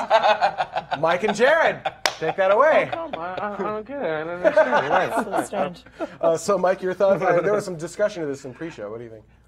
Yeah, we talked about this a little bit. I mean, just from that demo video, I mean, it does look like there would be sonic booms, but I mean, I don't know. I think that if we did have something like this, it would need to be landing sites and launching sites would need to be further away from major cities. Even if people were so confident in the landing technology that SpaceX could do pinpoint landings every single time and had full confidence, I still don't think that they would be able to have something that would be in harbors of major cities like that. I think that things would be much further away, and there might not be as many. But I don't know if there seems to be a lot of really positive interest in point-to-point from the people who have the money to make it actually happen. So I wish I could have done it. As ridiculous as it sounds, like there are people with serious loads of cash here who are actually interested and want to further that and make it happen. They don't care about the rest of the space stuff. They just care about that part of it. So, well, let me tell you, even though, just like Jared said, it sounds absurd, it could happen. No, that flight from Australia was miserable. Not because the airline was awful. It's just being stuck in a metal tube for 16 hours sucks. Doesn't matter how many amenities you add to it. It just sucks, right? So I would have loved a 30-minute to an hour-long flight. That would have been delightful for me to do, even if I have to get on a boat and just go international waters to international waters. I personally would have loved that. Yeah. So I just want to point out that in 1964, there was a study done by the Federal Aviation Administration, NASA, and the Air Force that they basically caused multiple sonic booms every day for a near 6-month period in Oklahoma City in order to quantify the effects of a supersonic transport system. Wait, for how? For 6 months? Going over. For 6 months, they had drove no an idea. entire city crazy? Yep, that's exactly what For happened. fun? They did sociological and economic impact study. Did they tell anyone they were going to do it? So they did. They basically said. So That's amazing. so Falcon, were they thinking? So- Go on. so basically, okay, look. Just like That was great. just like the people who lived around Beale Air Force Base when the SR-71s would take off to go do spying, they would basically be like, that's the sound of freedom. You know, suck it up for the love. Do you love your country? Do you love your God? Then you will love these sonic booms. Sure. So, What was the result? What was the result? the result. Oklahoma City vacated. So basically, here's the results of the experiment. The overwhelming majority felt that they could learn to live with the numbers and kinds of booms experienced. 73% of subjects in the study said that they could live indefinitely with 8 sonic booms per day, while 25% said that they couldn't. But very interestingly, about 3% of the population telephoned, sued, or wrote protest letters Every single time. year. Excuse me, sir. What was that? So the city population at that time was about 500,000. So that Please means tell me that they vacated. So the 3% figure represents about 15,000 upset individuals, and they received 4,901 claims that were lodged against the United States government, mostly for cracked glass and plaster. So that's a fair assessment, right? Because if you don't have the soundproofing, you don't have the structural integrity on your houses or the cities that are closest to where those things are going off. That's a completely legit thing. I think actually what we should do, and we being the general populace, I suppose, you can ask places like, how about Waco, Texas? Waco is relatively close to McGregor, right? They definitely hear stuff down there. I don't know how often they hear it or whatever, but somebody has to have, besides just this one crazy study in the 60s. Was there more? It was just basically that the FAA actually had to end up paying out a class action lawsuit. The government appealed and lost the appeal, and in addition to that, the negative publicity from it influenced the cancellation of Boeing's 2707 supersonic transport project. So, because it was so poorly received. But 2 things to add to that. One, for supersonic flight, and I realize we're getting way off topic, so I'll reel it in, but just 2 thoughts. For supersonic flight, I understand NASA is working on a way to muffle the sonic booms of airplanes. So a muffled sonic boom might be more acceptable. And 2, back in the 60s, the soundproofing technologies we had for houses was radically less. Like, we've got a newer house, and I'm not sure, I mean, a sonic boom would still be loud, but it would be very muffled through our walls and windows today. If we're watching TV, we barely hear the fireworks at Disney. Right. Yeah. Although a sonic boom is a little more. I just want to point out two know. things, which is that, first of all, rockets are really loud. Good Yes. luck getting rockets to be very, very quiet, simply just because of the physics involved. Right. Also, number two, having lived in the Los Angeles area during the space shuttle program myself, so sonic booms were not a frequent thing because the space shuttle didn't always land at Edwards. But when the space shuttle did land at Edwards and the sonic boom came through the Los Angeles area, you knew that was a sonic boom. It did not sound like fireworks or anything like that.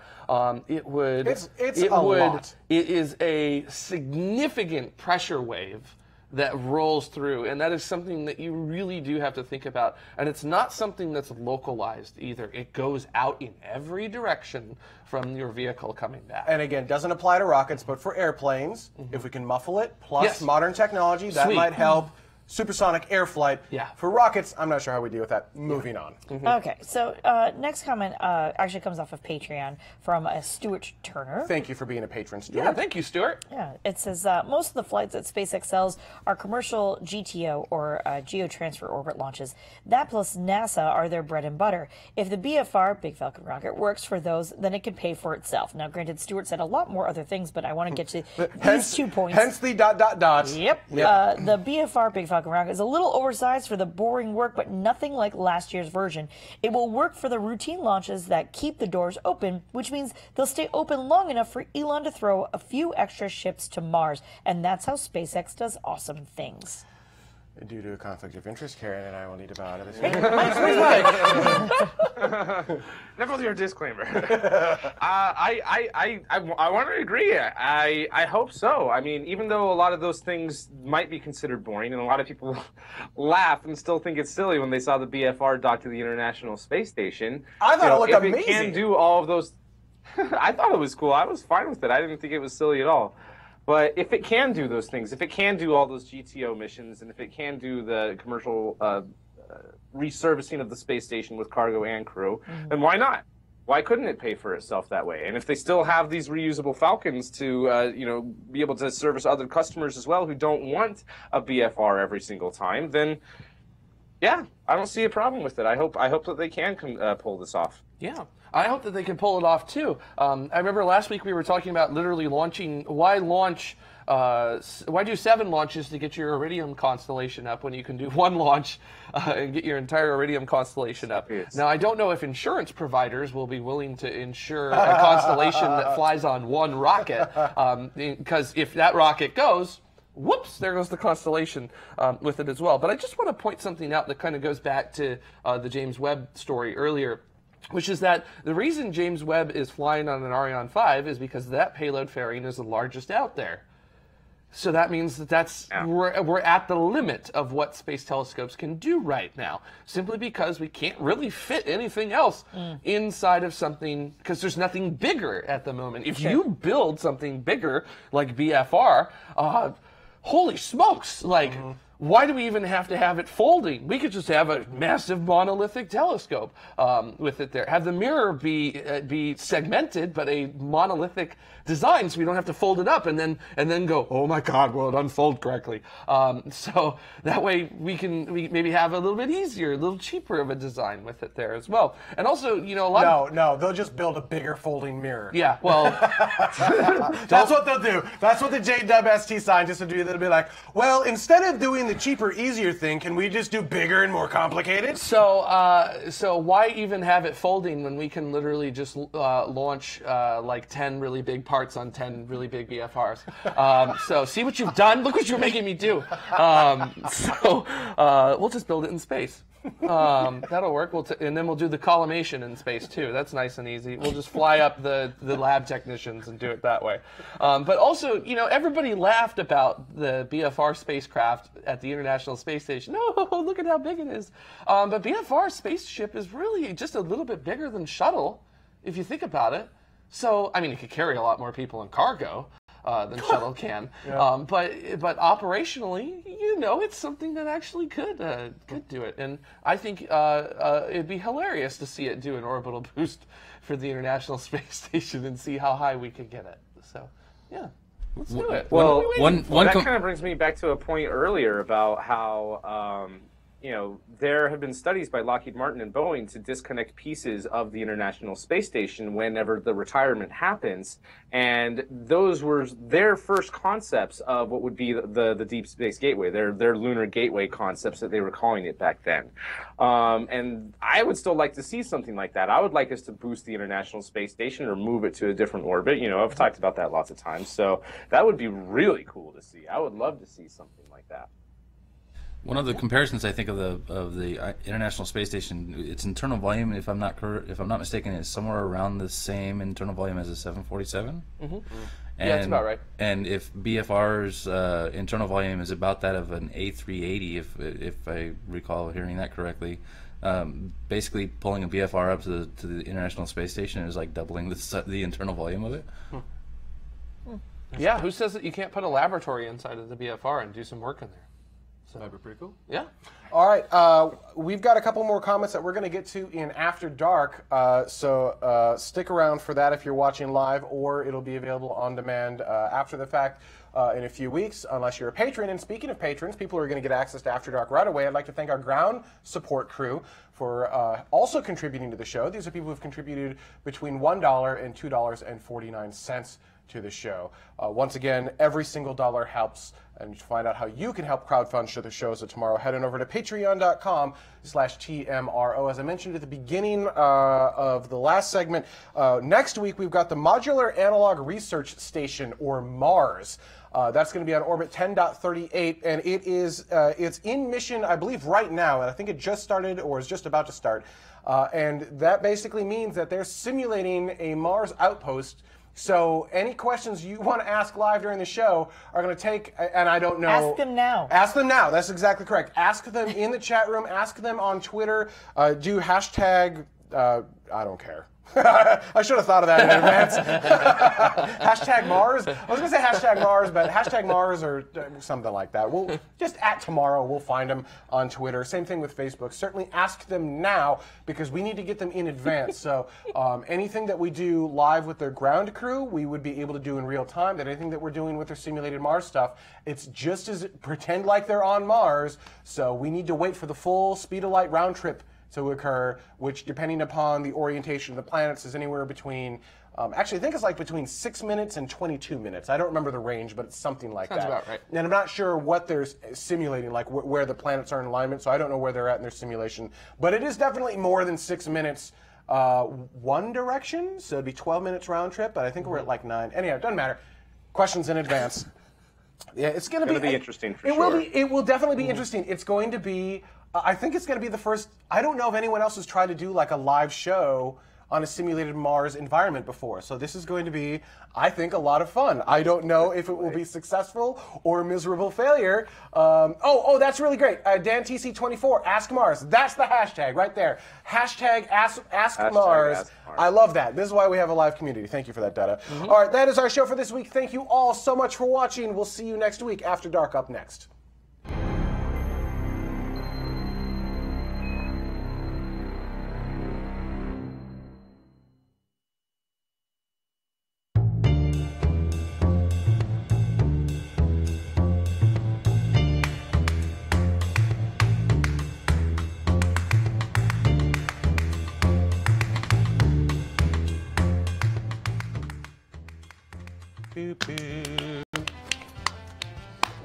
Oh my God, all of you people. Oh my God, and the mini Stoge, or we'll add in mini Stoge. Yep. Hello, Minnesota. Oh my God. All right, let's see here. We did not get to the last two, correct? Correct. Let's see here. That was so. Let's start with I think it's Brandon. Is that right, Carrie-Ann? All right, let's go ahead and start with Brandon's comment. All right. To Wicked, that's funny. I missed what Twickett say. We can do that now. It's After Dark. We changed the rating of the show.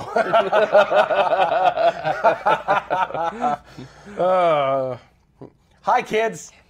Hello, Charins. All right, Brandon. All right. Next comment comes off of Reddit, actually, from Brandon Mark. Little Reddit alien. Says, I I would hope with the anywhere on Earth fast passenger service, SpaceX's goal is not to be the passenger like Qantas, United Airlines, British Airways, etc., but instead the vehicle supplier like Boeing, Airbus, etc. I mean, how many giant, well-funded competitors does one guy need? Yeah, so due to conflict of interest, Karen and I will have to bow out. Sick of hearing that yet? You know, we did discuss that fairly in depth, but any additional comments on that, Space Mike? Not really, no. Sorry. You, Jared, I mean, we talked about that. We So. did that fairly well, right? Yeah. So, yeah. All right, and then the final comment. Comes off of YouTube from Horox101. Seems like, yep. Mm-hmm. Okay. Does the Earth transport version of BFR launch from a barge or something like an oil rig platform attached to the seabed? I only ask because I would have thought something launching with that much thrust could seriously destabilize a floating platform. Mike? I mean, it's all about scaling things up. So, I mean, if I know this sounds like a kind of a weak example, but if Copenhagen suborbitals can do it, and if Sea Launch can do it with a Zenit, which is about the same size as a Falcon 9, at least in diameter, why not? Why not to scale something up that can handle it? Yeah. Yep, Jared? I think that's a terrible idea. What, launching and landing at sea? Helicopter wash. If you recall any of the Apollo and Gemini recoveries, nearly drowned several astronauts. And a BFR taking off from a platform that's not firmly stationary is going to move all around. But why wouldn't it be firmly stationary? Why would it be firmly stationary? Because it's floating in water? Well, no, I'm saying why wouldn't it? Why not just make it a firmly like an oil rig? That's what the commenter is asking. Is it going to be launching from an oil rig or a barge? Well, there was nothing from any video or design in the presentation that said either way. All of the I legit don't know. All of the imagery from the presentation appeared to have just a larger barge-ish looking thing. It doesn't look like it's an oil rig of any substantial mass or size or. Well, dumb question. If you scale up the drone ship size to 10 times its current size, random number. I doubt that's enough. Okay, but some but number. It's not the full BFR part. It's just like the Dragon. It's just like the top part, no? Yes, No, the because BFS. if you're launching the whole BFS. thing, Oh no, There you're you right. go. Yeah. you If got to you're have the doing whole all- thing. So. Well, wait, do you? Yeah, I know you would. I don't know. Okay. Yeah, I don't think the spacecraft has enough impulse by itself in order to actually go even point to point. So. Okay. But wouldn't you? Yeah, I really. I feel like this I is really a- should I bow don't out know. here. I legit don't know the answers, and so now I'm actually like trying to think of like ways to do this. And the problem is, if I think of these things, then I say them, and then someone can take that as official something. So I should just stop because it's certainly not official. It's just me like, well, what if you do this? So yeah, all right. I legit have no inside information. So. Yeah, I don't know how to answer that because there's not enough data. I require more data. Please input. All right, should we do some space newsy things? Sure. All right, who's up first? Space Mike? Mm-hmm. Let me get out of I'm up first, but you know what? Let me take a break real quick. Yeah. Oh, yeah, no, we don't allow breaks. Use the bathroom for a little bit of a while. So Okay, hang on bye. just 1 second. Sorry. You guys want to just slide over one? Sure. Okay. Actually, why don't we try something new this time? Great. Okay. So, Carrie, it's just going to be you and Mike, and then we'll swap over to just you and Jared. All right, I'll get the heck I out heard of that here. real quick. If you guys want, you I'm can leaving. do Jared's first. Yeah, why don't we do do? Jared's Yeah, let's do first. Jared's first. That's a good idea. So, Jared, sit in your chair. Well, do you want? No, I'm going to Okay. move it out of the way. I think I just need to move it a little bit. Oh, my legs. Still on screen. I'm going to tweak things. All of everyone's like, get rid of the tape. It's like, those are our markers. We just need to make them a different color. The big comfy couch is still here. It's just for guists. It's for me to snore on. Yeah. Excuse me. That was pretty funny. Could you hear me So- snoring the other day? No, but, mean, that's good. I but could, when I but- looked over, you were definitely like out. There was no doubt about it. You had either been on a 16-hour flight or you had had an entire bottle of Fireball. So I had got almost no sleep on that flight. I did great going to Australia. I slept like a baby. When I woke up, I immediately acclimated to their time zone. It's as if I never left. And then coming back, it was the exact opposite of that. It was like the world hated me and wouldn't let me sleep for days on end. Yeah, it was awful. This is interesting.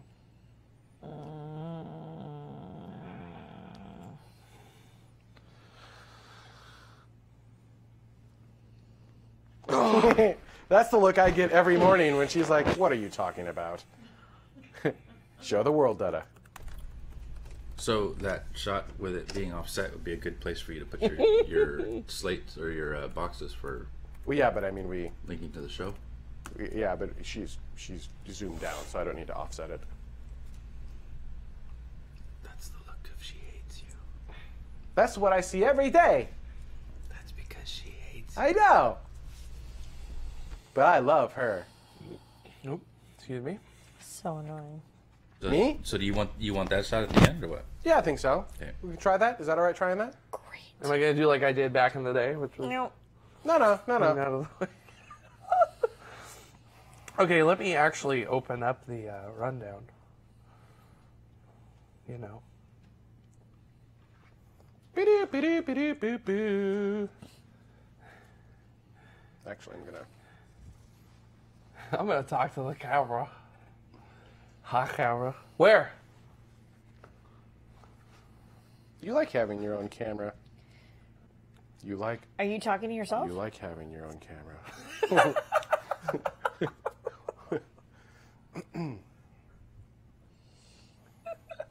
Actually, I kind of like your shot with the giant Earth behind you, or not Earth, the giant planet Y.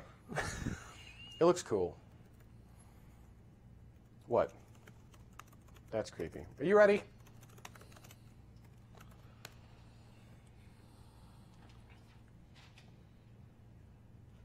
Jared's shirt is from a band. Mm-hmm. Public Broadcasting System. Yeah, was Yeah. it good? Oh my gosh, it was an awesome concert. Oh, jeez. It was really great. Did they play that song that we liked? The Apollo song? The Yes. Ready or the Go or whatever it's Yeah, they called? played Go, they played Gagarin, they played quite Did a everyone lot. scream Go? Yep. At the, yep. Sure did. So I think the most Did they all amazing- scream Stay too? Yep, Yeah. they sure did. The I best, think that's my favorite part is when they switch from Go to Stay and then back to Go. yeah. It was so cool. The thing I loved the most about that concert is that during the entire 2 hours they were playing, I only saw a phone out and recording maybe 2 or 3 times. Huh. People just enjoying People were themselves. so engaged in it that they like completely that's really forgot cool. to do that. So, That's awesome. yeah, it was pretty fun. All right, let's Opening do- band was pretty good too, but you know, pretty cool. So. Let's do this thing. Oh shit, I didn't even realize they were playing live. I almost would have wanted to go see them. I mean, I wouldn't have, but I would have almost wanted. Yeah, you were in another I was in a- hemisphere. Ah, dang it. So I mean, you could have jumped on the BFR and flown in for a little bit and made that happen. I after taking that flight, I understand the point-to-point Earth stuff now. It makes a lot more sense to me. yeah, the longest flight I've ever been on is 4.5 hours. Even so. those are pretty terrible, right? I would just look out the window and enjoy It's it. the edge of what I can tolerate. All right, let's do it. I'm sorry, I'm distracting us. We're Let's all do this good. thing. So. Yeah, okay.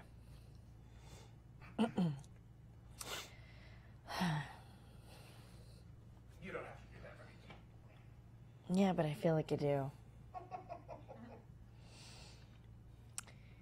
There's even more news that we didn't get a chance to get to. I can't speak. Let me try that again.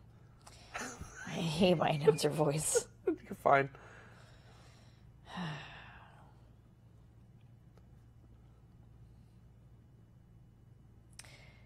There's even more news that we didn't get a chance to get to on Orbit 10.37, and I'm not saying it's aliens, but Jared? It's not aliens. Oh, okay, So shocking. yeah, really sorry, everybody. But of course, what the flux? What the flux? I guess is how this has been going.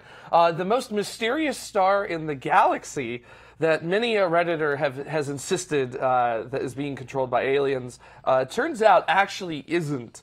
And yes, this is the proverbial cut on the face of aliens causing the dim of Tabby's star, freshly delivered by Occam's razor, of course. We're actually seeing us scientists narrowing in on what's causing the dimming around Tabby's star. Now, data from the Kepler Space Telescope show that this star was dimming sometimes up to 22% of its nominal light output in very rapid amounts of time. This is particularly unusual. I actually made a space pod back in 2015 in which several comments soundly and thoroughly criticized me for not admitting that it was aliens. Well, us pesky scientists have done what we tend to typically do, which is go get some more data and look at it. Now, specifically, we looked at data from previous observations where Tabby's star was within a study's field of view. And the earliest data that we actually have on Tabby's star goes all the way back to 1890. So we have over a century's worth of data. And then that data goes all the way to 1989.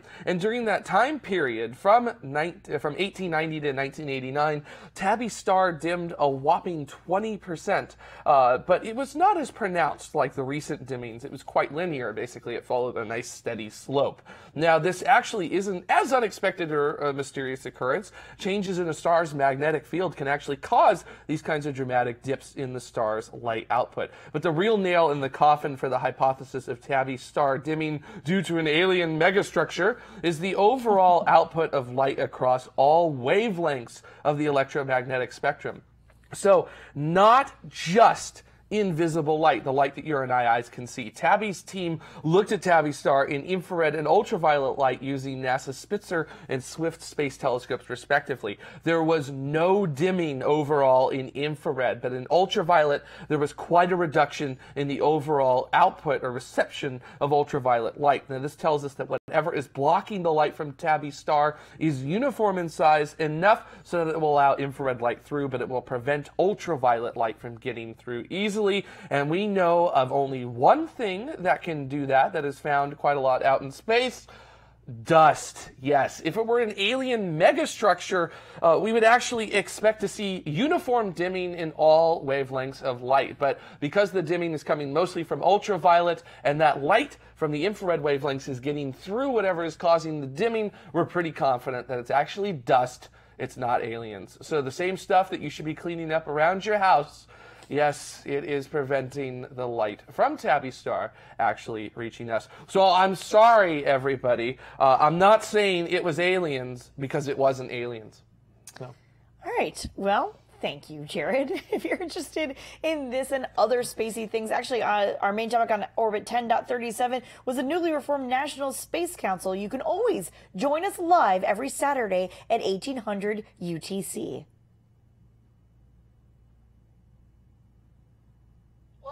All right. Is that all right? Yeah. All right, I'm getting out of here. Get out of there. All right, you move over. Well, maybe you don't need to. I'll just move the cameras. You choose. Those two chairs need to kiss now.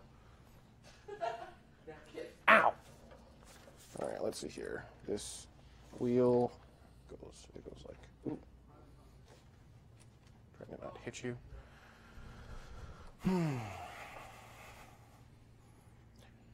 Dun dun dun dun dun dun dun dun dun dun dun dun dun dun dun dun dun dun dun dun. Are you talking? I was making the dun dun dun dun dun noise. It's weird. Figure out where to get the Szechuan sauce at today. Okay, that was a weird thing to unmute on. Oh, no, not Mulan really. Szechuan sauce? Jared. Oh, did I turn my mic back on? Yeah. Oh, I thought I turned it off. I will turn it back on. It was kind of funny because it was like total silence and like, and Szechuan sauce. I'm like, okay. I mean, I get it. I just That's neat, Jared. surprised. That's all. We gotta get the Mulan Szechuan. Sorry, I didn't realize I It's turned totally it fine. back on. All right. Mike, you ready? I think so. Hang on just a second here. Okay. Oh, it's fine. Oh, Radcliffe, yeah. The please recenter yourself in the view screen joke reminded me of Ben. Yeah, totally.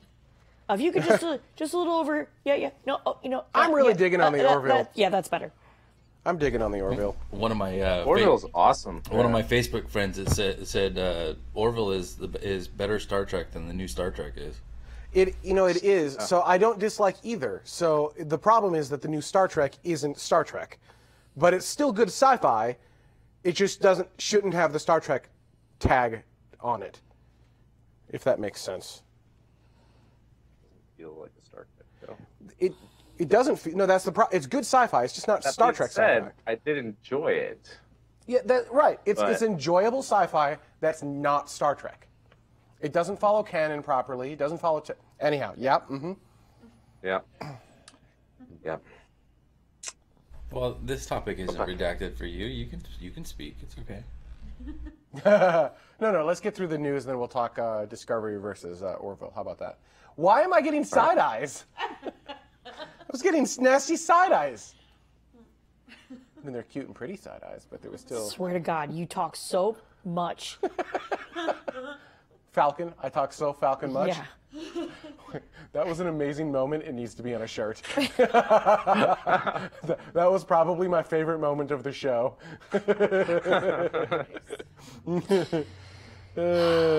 Shut the Falcon up. Oh my God. Unbelievable. It was so brilliant. It was so brilliant. All right, do it. Yeah, anoraks. Is that how we're starting?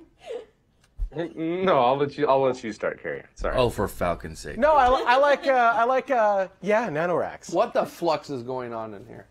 Yeah, what the flux is also really good.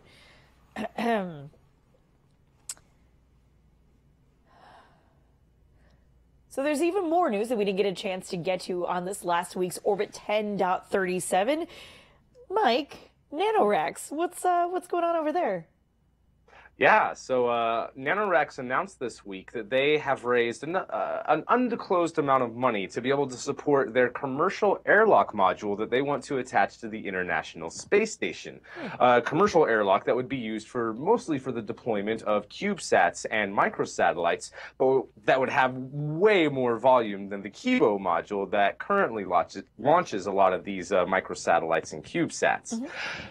So NanoRex said that Space Angels, formerly the Space Angels Network, led the investment round, and Jeff Manber, the chief executive of NanoRex, said in a statement that this investment will expedite our production, and it's wonderful to have Space Angels invested in this landmark program to enable the future of commercial space. Now, NanoRex hopes to install their airlock to the International Space Station in 2019, and NanoRex signed an unfunded Space Act agreement with NASA in 2016 to develop the airlock, and not only would it be able to handle a larger volume of commercial satellite deployment than Kibo does, but it could also house externally mounted payloads and experiments as well. And the airlock itself could be berthed to the unused port currently on the Tranquility module, where the cupola and the beam module are currently attached. The beam module would be kind of on the right-hand port of that, on the opposite of the permanent logistics module that you see on the left there. But with this program, there's a formal manifesting of the payload on a resupply flight, and it would be stored in the trunk of one of the Dragon commercial resupply services flights. And it's being manufactured right now. They already have pieces of this that exist. They're bending metal. And NanoRex has long-term ambitions to develop its own commercial station.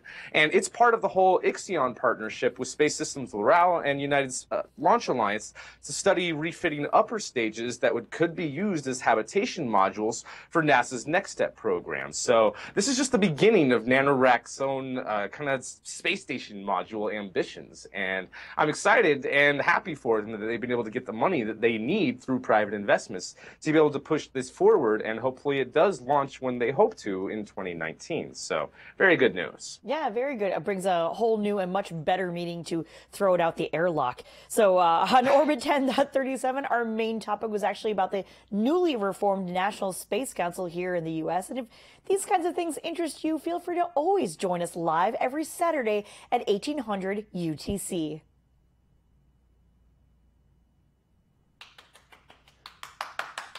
Nice. Good job. Yay. All right, so people are. Jebediah, yes, we read the posts. Jebediah, I'm reading what you're saying right now. Oh my gosh, what are we going to do then?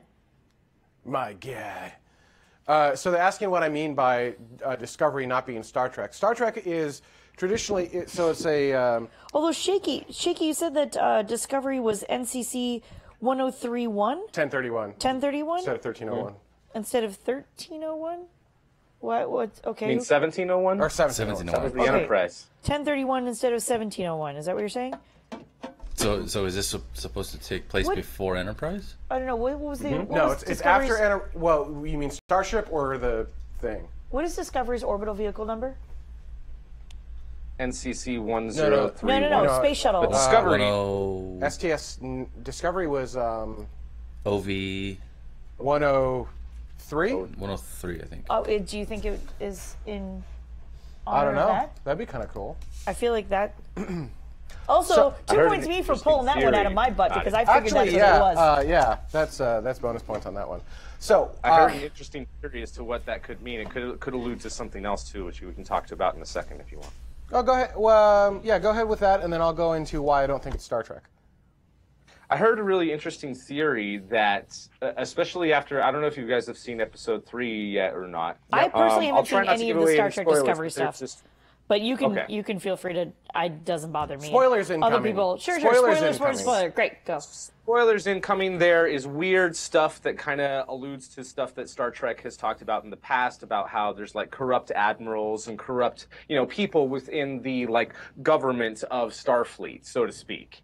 And episode 3 kind of alludes to stuff like that, which goes to a like secret society within Starfleet. And this is canon that's like was brought up in like Next Generation and a lot in Deep Space Nine and in Voyager. This like kind of informal agency that exists called Section 31. And that maybe the whole premise of Star Trek Discovery isn't necessarily the episodic, a contained adventure within each episode, and they have a lesson learned when they go down to the planet, and that kind of formula that Star Trek is. This is a serialized show, which is more a lot like the television and the storytelling that we're kind of used to now, which is fine, but maybe it's more about those kind of clandestine secret activities, and maybe that's how they're getting around the whole, this is canon. Like, this did actually happen, but the reason why no one talks about it is because it's all secret. So Davey was saying that it's supposed to be 10 years before Enterprise. Yeah, the Wikipedia page says that it's set roughly a decade before the events of the original Star Trek series, and separate from the timeline of the concurrent feature films. Okay, so before But TOS. not to be confused with Also, Star Trek Enterprise. With, no offense, but any Star Trek fan, even a mild fan, when you start referring to the original series, you typically don't call it the original series. You typically call it TOS or Deep Space Nine. You typically call it DS9. Voyager is just Voyager because it's just Voyager.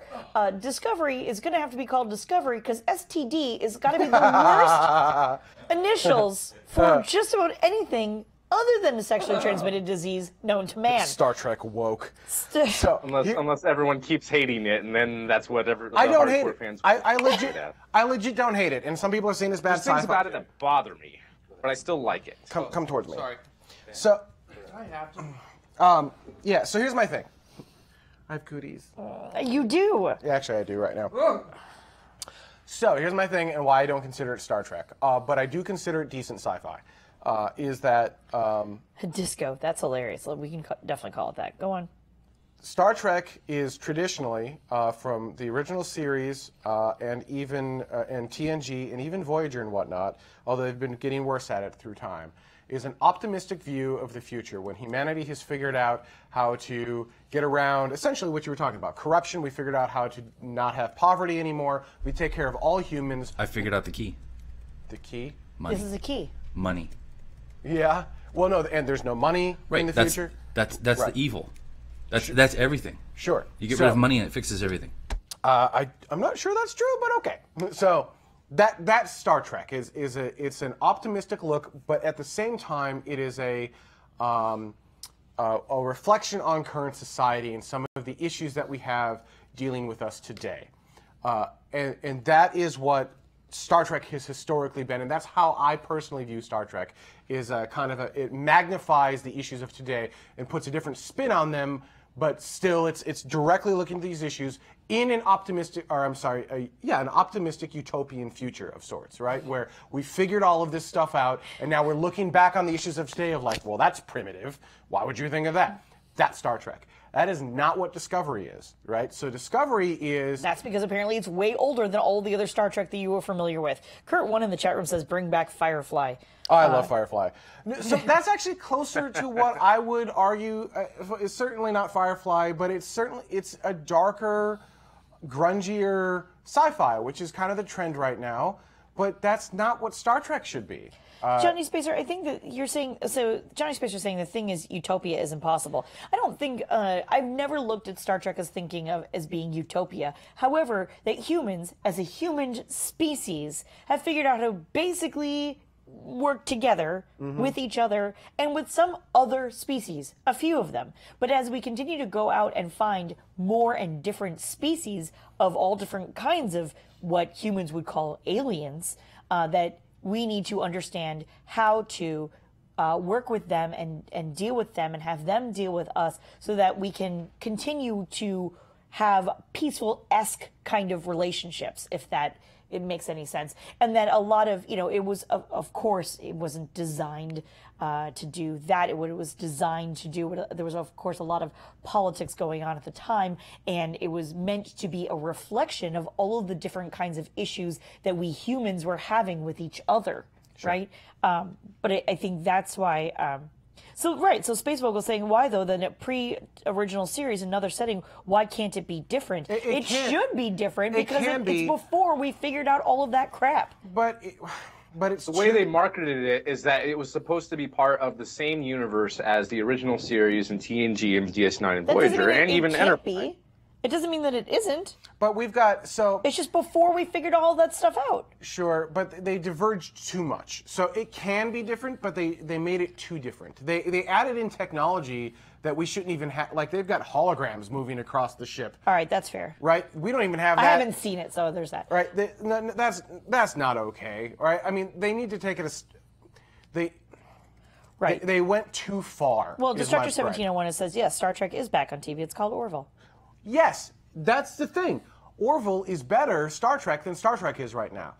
That's not to say that Star Trek Discovery is bad. I know a lot of people don't like it. Maybe that's because they were expecting it to be Star Trek. I disagree. I think Star Trek Discovery actually is good sci-fi. I find it entertaining. I enjoy watching it. I will continue to watch it.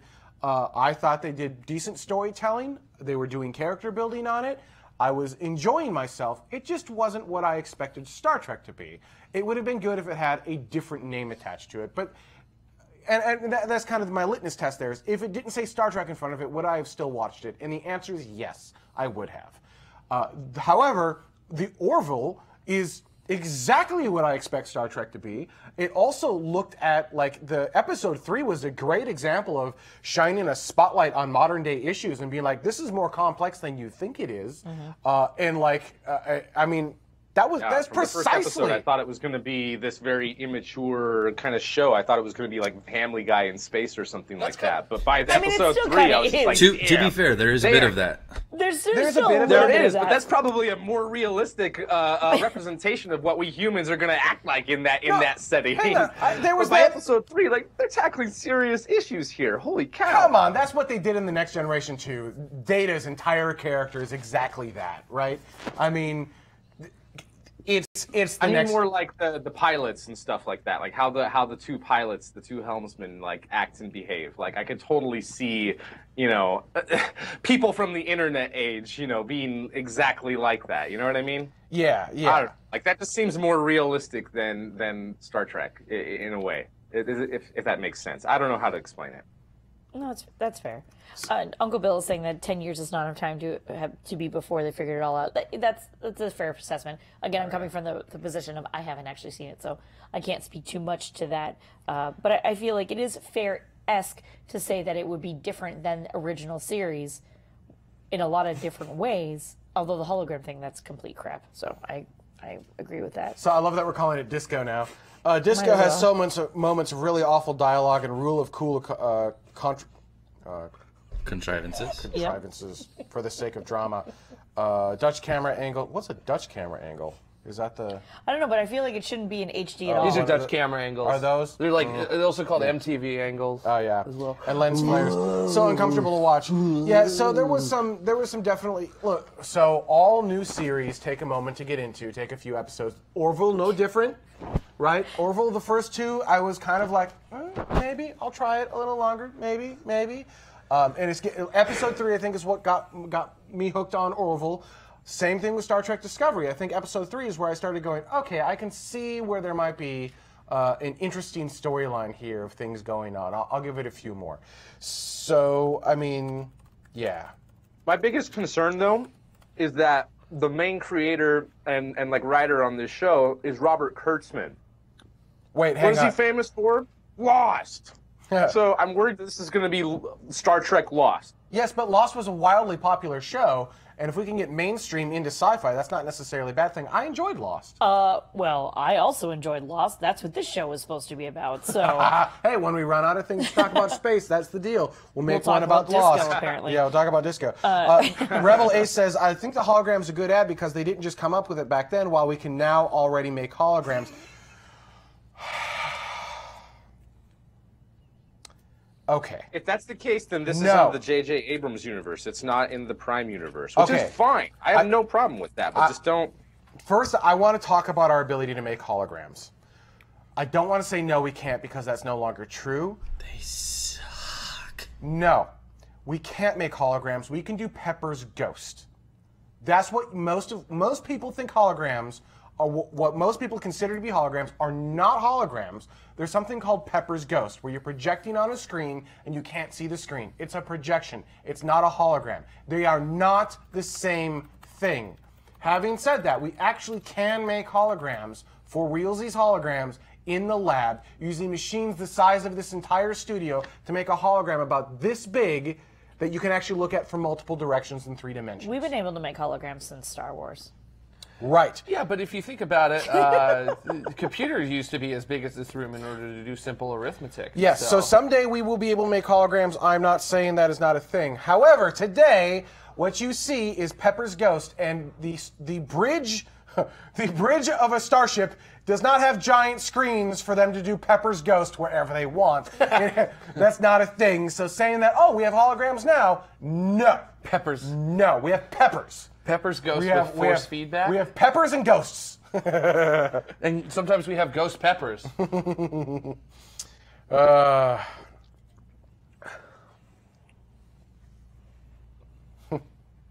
I forget who said it, but somebody said something along the lines of their biggest memory from Next Generation was what's her face, like the pain. Yeah. Okay, McCoy, more importantly, Pepper's Ghost doesn't really work in 3D. If by you mean doesn't work in 3 dimensions at all and is only 2 dimensions, then yes, that's correct, because it only works in 2 out of the 3 dimensions. Boom. Has anyone else noticed that the robot character in Orville sounds remarkably like Data? We thought it was. We thought it was Brett Spiner. We legit thought, they're like, oh my god, they got Brett Spiner. Yeah, we had to look it up too, and we're like, 3 times because I'm like, I swear that's him. Like, no, it's not. I think he's just emulating Brett Spiner. and it's driving me crazy. I know. It sounds like him too. Yep. Yep. It's not fair. It's good though. That dude is epic at practical jokes. Which one? Brent Spiner? You know what's fun to watch is if you get the Next Generation crew on like panels and whatnot doing conventions, when they like to mess with each other a lot, and they make fun of each other, and it's amazing, and they are hilarious. And Brett is funny, as is Patrick Stewart. He also likes to mess with them. Jonathan Frakes kind of to a lesser degree. Yeah. Oh yeah. Well, I feel like we would be that way if we were put in front of if we had a panel in yes. front of a whole bunch of people. Oh, yes. We would just basically be like, You would an audience. Yeah. You are out of battery power. I am out of battery power. I bet your pack is red. I heard that from here. Ow. What? Huh? I just heard his earpiece go in his ear. You're welcome, Internet. Oh, my God. Yeah. Tomorrow's had hologram since 2017. Thanks, Mini Stoge. Tomorrow, Johnny Spacer, tomorrow at Comic-Con. Oh, so Johnny was also taking issue with me saying utopian. You're right. True utopia is probably impossible, but it's a look at that type of future, right? It's much further down that path than we are today. So whether it's true utopia, let's not split hairs on what it actually is. It's trying to emulate that or look at what a true utopia could be. How's that? Or as close as, sounded like crickets. Yeah. I get it. All right, so someone's saying real holodeck.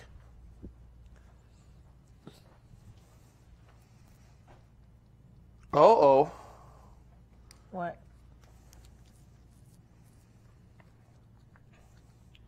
Was that not a fresh battery? Hi everyone, I'm from the company Euclidean. Okay. Just released the... That's not a holodeck. What that is projection mapping on multiple walls. It's basically, it's like Pepper's Ghost, but worse, except that it's on multiple walls. That's not even close to a holodeck. A holodeck converts energy into matter. It's not even remotely close to a real holodeck. We're talking Star Trek holograms, and you need to be able to interact with them. You got to be able to interact with them and touch them because it turns energy into physical matter. It's not even in the same league. I just want a replicator. Also turns energy into matter, yeah. Mm-hmm. That's what I want. Replicators would be great. Right? Yeah. Yeah, my hologram. Oh, hologram, why are you eating? You shouldn't require any food. It's in my program. I can't help what's in my subroutines. It's lunchtime. It's just it's in So order obsessed for with making the illusion look real. Sheesh. yeah. Kitty makes a really good point, which is that it allows us to have a level of psychological comfort knowing that that the hologram is much like a human. But not quite. He's never quite The reached full photons do not humanity. wanna take you- Oh. Seriously, I was freaking hungry. I hadn't eaten anything all day. Sorry. What? Oh, all good, all good. The food is holographic too. Red Dwarf 12 is back. Oh, the host or the robot on Red Dwarf, and I don't remember his name. Chris Radcliffe probably does. Maybe. Also hosts a podcast, a video podcast or video show like us, not live, about electric cars and the electrification of vehicles called Unplugged. God, what is the name of that? Fully Charged. Thank you. Fully Charged. Also on Patreon. Also a really great show. If you're looking for something else to support on Patreon, highly suggest his show. He does a fantastic job. Mm-hmm. Yeah, Fully Charged. I contacted him a while ago to be like, hey, Tomorrow Energy, this might be a thing, Tomorrow Energy and Transport. The thing is, he grew so much bigger than us so quickly, it now would be the other way around, so I'm not sure that makes much sense. But yeah. Forgive me for drinking Mountain Dew, but I haven't had caffeine today and I'm dealing with a headache. You have had caffeine. Oh my God, I have had caffeine. I have a caffeine headache anyhow. I had a lot of caffeine. I have a headache and I don't know why, because I had a lot of caffeine. I just assumed it was a caffeine headache. I don't know. That's right. You'll be feeling it later and you'll be bouncing off the walls. No, he frickin' was bouncing off the walls. Me? Yeah, we didn't do a mic check until the first run through this morning. Is that why he was talking so damn much? It's the only thing I can figure. This is how our panel would be. Everyone would be like, Ben's awful! We hate Ben so much! We love you, Ben. That's how that would go. Except for that last part. Yeah, I get side eyes from everyone, kind of like what you're doing right now. I don't hate you. Those are more things. I don't hate you. I just either. tolerate you. Oh my God. We would have an amazing panel. Someone needs to figure out how we can have a panel at Comic-Con, because it would be amazing. See, the problem is that everybody would be convinced that we hate each other. Maybe. No, sorry, correction. Everybody would be convinced that we all hate you. No, hang on. As Destructor 1701, yeah, this is why I like the chat room, because he says, "We love you, Ben. Take it to air. Thank you. We Take it to air. minimum amount of time possible." Great. The people love me. How fast can I push that button twice? That's awesome. Yep. Oh, Space Kyle. Wait, we're not all hating Ben anymore. There you go. Take that to air.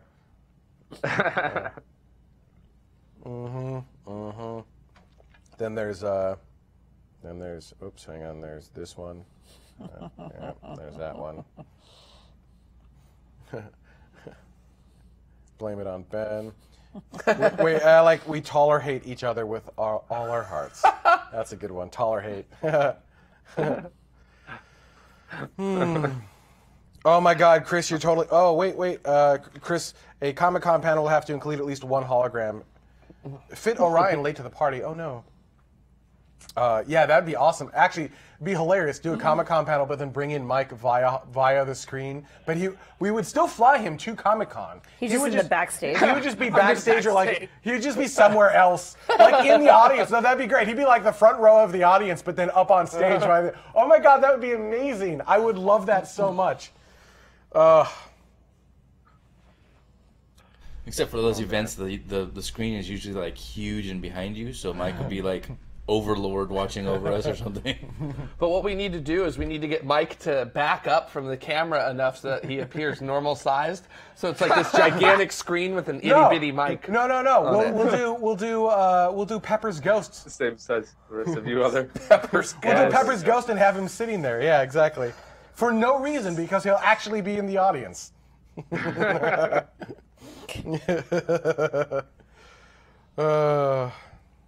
That's. Are we winding down? I feel like we're winding down here. Yeah, we're winding down. All right. That was a fun I feel show. like the one that the best ghost or the Pepper's Ghost that got me the most. Do you guys remember, or maybe you guys might not even remember this or not, but the Coachella 2012 when they did the whole Tupac hologram. Yeah, Yes, yeah, that was and they all awesome. call. That's the thing where everyone started calling them holograms, and I'm like, that is not a hologram. That is a Pepper's Ghost projection. It's a really good one. It's a really good Pepper's Ghost. But we've had this technology for hundreds of years. So stop pretending. We all just sing Happy Birthday to Jared. So saith Mini Stoge. So I'm pretty sure that's copywritten. it is copywritten, but we as talent can't sing him Happy Birthday. But I hereby challenge the chat room to sing him Happy Birthday in chat. I think this would be amazing to watch the scroll of text. All right. Yeah, I want to Let's see. see it I want to happen. see in the chat room. Happy birthday! Hang on. Well, I'll see as best I can. Watch that. Don't. Let's see if I can. Can I? Ooh, yikes! How will I be able to? Can I zoom out? It's a mess. There It's we an go. absolute mess. There we go. It's amazing. Happy birthday. This is great. No, I don't sing. This is amazing. Happy joy. Happy. Oh, good. Only 4 bars. Oh my God, I love this. It's moving too fast. Jesus. Oh my gosh. Slow down. Slow down. Someone's a negative Nancy. Stop this birthday. I want to get off. Thanks everyone so much for watching. We'll see you next week. Okay, bye. Thank you, guys. A little out of Bethlehem.